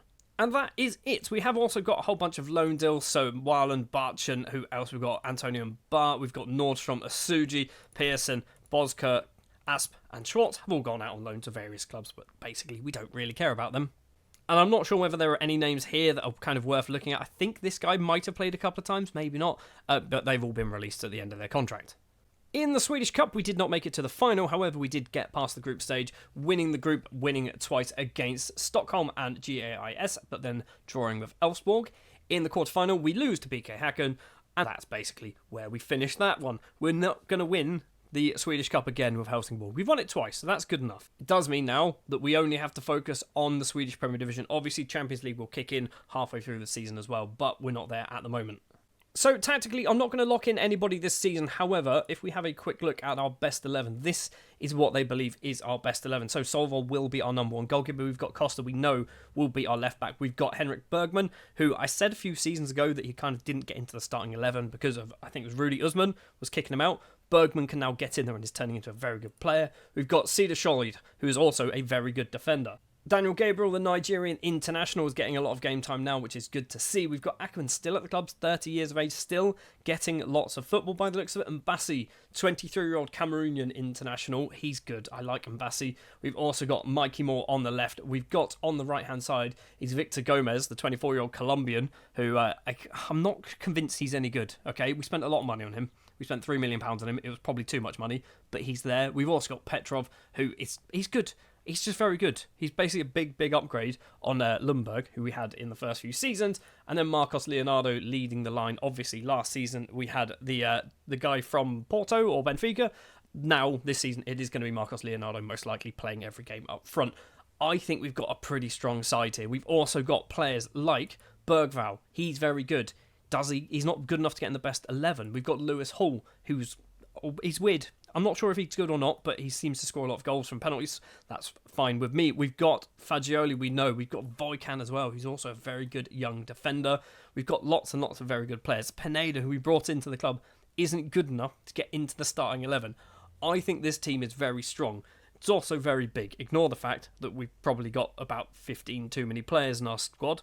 Most of them will get dropped down to the reserves. So then let's jump forward to the midway point of the season, see how well things have started in the league. And hopefully we're at the top of the table. That's what we need to be doing. We need to be winning the league, and hopefully that is what we're going to do. Well, it's not started particularly well, has it? We are currently third place. We are 5 points behind Malmo. We've lost 4 matches. Djurgården, Sirius, Landskrona and Norrköping we have lost. We've drawn with Häcken and then 10 wins, including a win against Malmo. So, I mean, the fact that the 2 teams ahead of us we haven't lost against shows that we are losing against teams we really should not be losing against. I believe it's Sirius. Sirius are down there 11th. They're the team that we should not have lost to. If we won that game, it would suddenly look a lot nicer. This looks like a 3-horse race at the moment for the title. Unfortunately, we are third. But Marcos Leonardo has scored 13 goals so far and is now out with a hip injury. That's annoying. He's had it for a month as well, so he's missed a few matches. But he's currently top goal scorer in the league. We need to get him back, get him fit again, and then maybe we can turn things around. A bit of transfer business has also taken place already. Stephen McAllister, the Northern Irish international, basically wasn't getting any game time now. He dropped to our third place right winger. He's been moved over to Apoel in Cyprus, I believe, for about £50,000. Yeah, £45,000. Didn't really play after maybe a season or two. And for the rest of this transfer window, we've still got £8.8 million to spend. We're only halfway through our wage budget. We've got £300,000 a week of wage budget to spend if we want to. I don't want to spend it because if we're leaving at the end of this season, I want to leave this club in a really good financial position. So whoever takes over can then ruin it. I don't want to be the one to ruin it and just break them completely. Whoever comes in can spend £50,000 a week on a good striker, £50,000 a week on a new right back, things like that. And it's not going to kill the club. Whereas if I do that, they then don't have that kind of wiggle room to spend any more money. I say those words out loud now. Watch me go forward to the 1st of September and see how much money of that 8 million I've spent. Although we're not going to go forward just yet. I'm going to have a look at the coefficients. So 13th place last season. Did we drop down? We did drop down, I think. We've dropped down from possibly 11th down to 13th place. Not good. Definitely not good. So we need to have a very good season this year in Europe to basically rectify that. We are losing a 7.25, so we're losing a low number. If we can get an 11 or a 12, that's actually very good. That's actually very good because right now we're going to move up to 11th place without any points on the board. If we do some really good point scoring, we could move up to 10th. It is certainly possible that we could move up to 10th place. Right, let's go forward and find out how well things have gone over through the summer transfer window and watch me spend £8.8 million on players we don't need. Now, technically, our transfer budget has kind of gone up a little bit. Our wage budget has gone down, or our spending has increased, but I have spent possibly too much money. I think I've spent about £6 million. And I think I've brought in 5 players in total. Tomoya Matsumoto is the first one, an 18-year-old Japanese goalkeeper signed from Fukuoka for £600,000, possibly going up to £625,000. He's going to sit in the reserves. He's basically one for the future. I wanted to make sure that whoever takes over has some decent youth players as well to kind of make better, feed into the first team, things like that. So yeah, Matsumoto is one of those. And then we've kind of gone a bit mad, okay? We've kind of gone a bit mad. For £2.3 million, we've signed Germano, a 21-year-old Brazilian right-winger and right-back from VIL. He's cost a lot, but I think he's good at football. I kind of, in my head, I went, I don't want to spend too much money, but also, if I can spend the right money on the right people, this could help. So Germano is in.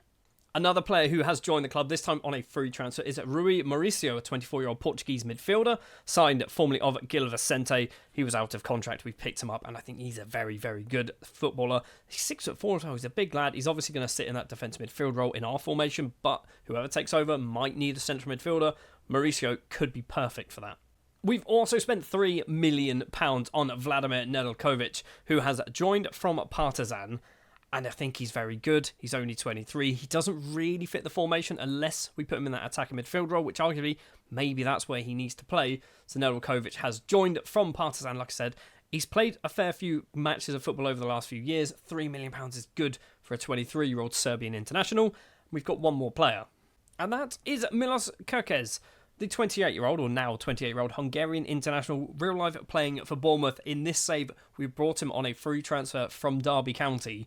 He moved from Bournemouth to Derby for free, who then got relegated, so he's playing in League One.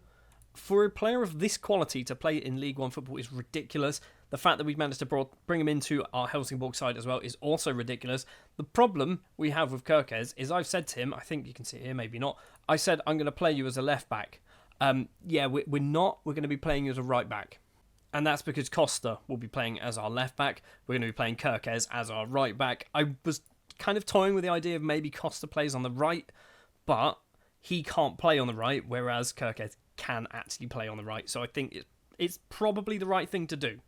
We obviously didn't just buy players, we did sell a fair amount of people as well. Stephen McAllister, we've already mentioned. Kalle Olsen, who was our number one goalkeeper for a lot of seasons, has left, signing for AIK. Now at 34 years of age, I think it was time for him to move on. Hagland has moved on a free transfer. We've sold for £1.7 million. Henrik Bergman has moved over to Newcastle. This is also why we need to be playing Kerkez as a right-back, because our number one right-back has left and is now worth possibly up to £58 million. Steve Russell has moved over to Borussia Dortmund, a player that I brought because he was part Swedish and part Danish. I brought him in, I loaned him out, and then Dortmund went, we'll take him. Fair enough. Dennis Ali has also moved over to Djurgårdens for just under £1 million. He's not getting the game time, basically. He was getting frustrated he wasn't playing. I've moved him on, I've kept him in Sweden, which was a big part of this deal. And another thing that we have done, which might not have been a good idea, is Abdullah Mane has left the club on a free transfer. He's been here for a while, but he hasn't been playing for the last couple of seasons because, basically, he's not good enough anymore. Yes, he's gone on a free. He was out of contract at the end of the season, and I went, just take him now. Just take him now. I have no plans to play him, and all we're going to do is pay his wage until the end of the season, whereas you can just take him now, and that saves us a bit of cash. And I think that is it. We've also got, obviously, a fair few loan deals. Gutierrez going on loan is actually quite a big deal. Hopefully getting some game time for Kalmar in the Premier Division. Anything else worth mentioning? Maximovic, maybe? No, I don't know why I thought Maximovic might have been an important one to look at. So we've loaned out a few more people as well, basically. And looking at the competitions. So, we've been knocked out of the Champions League, which is good.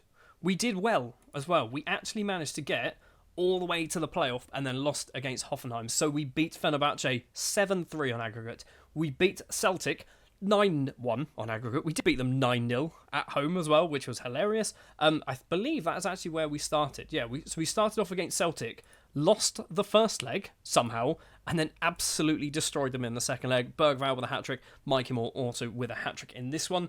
In the Premier Division, we are still third place with a game in hand. So we have a chance to close the gap. We'll be on 47 if we win that game in hand. Just 2 points behind Malmo, 1 point behind BK Häcken. And I think the big thing is we are in the Europa League. Now, this could be massive for our coefficients for this season/next season, because I think we could win everything here. Depending on who we've drawn, and we can obviously see who we've got in our game time. So Europa League, it is Europa League. So Besiktas, we can win that. Ferencváros, we can win that. Midtjylland, we can win. Chelsea is a questionable one, maybe not that one. Copenhagen, we can win. Dunstrada, we can certainly win as well. So, and I think it's only 6. It's not 6. We've also got Lazio and Spurs as well. Okay, I think we can certainly win 5, maybe 6 of those games. I'm massively optimistic here, but I think we can win possibly 6 of our Europa League games, which is going to help out the coefficients massively. I also want to look, if we sort by nation, are we the only one here? We're not. Djurgården's also in the Europa League. Have we got any Swedish teams? BK Häcken is in the Champions League. That's good. I assume that's just because they won the league. And then also in this one, we have got Hammarby. So we've got 4 teams representing Europe in Season 10. And I think there is one final thing for us to do this season, and that is to jump to the end of the season, which won't be the end of the season because of the Europa League stuff, but we're going to jump to around December, see how well we've done, have we managed to win the league, and also, where are we going to end up as our new manager?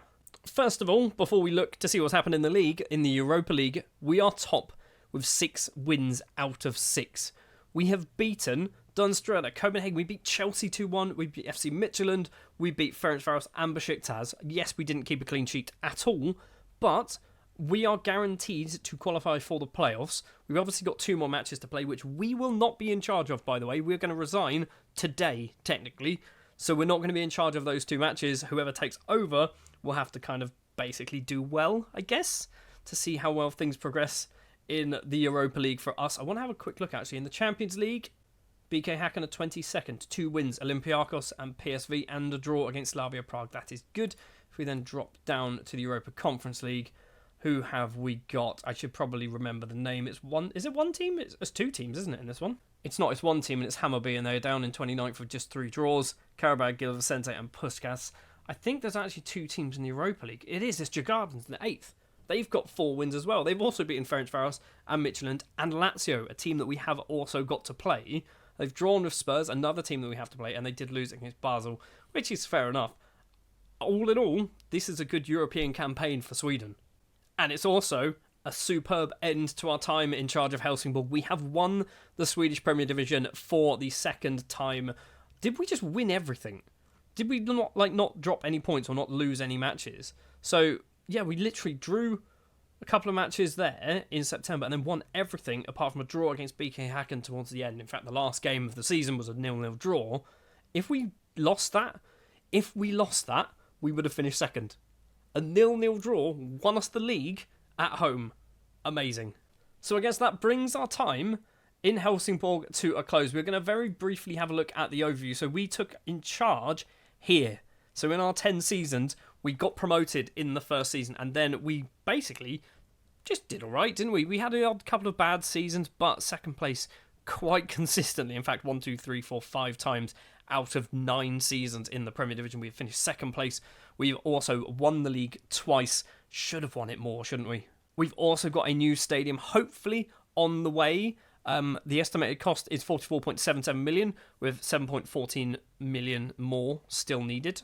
They're trying to get funding. Okay, fair enough. So there should be a new stadium being built in the near future, which obviously we won't be in charge of, but we will play there, in theory, in our next club.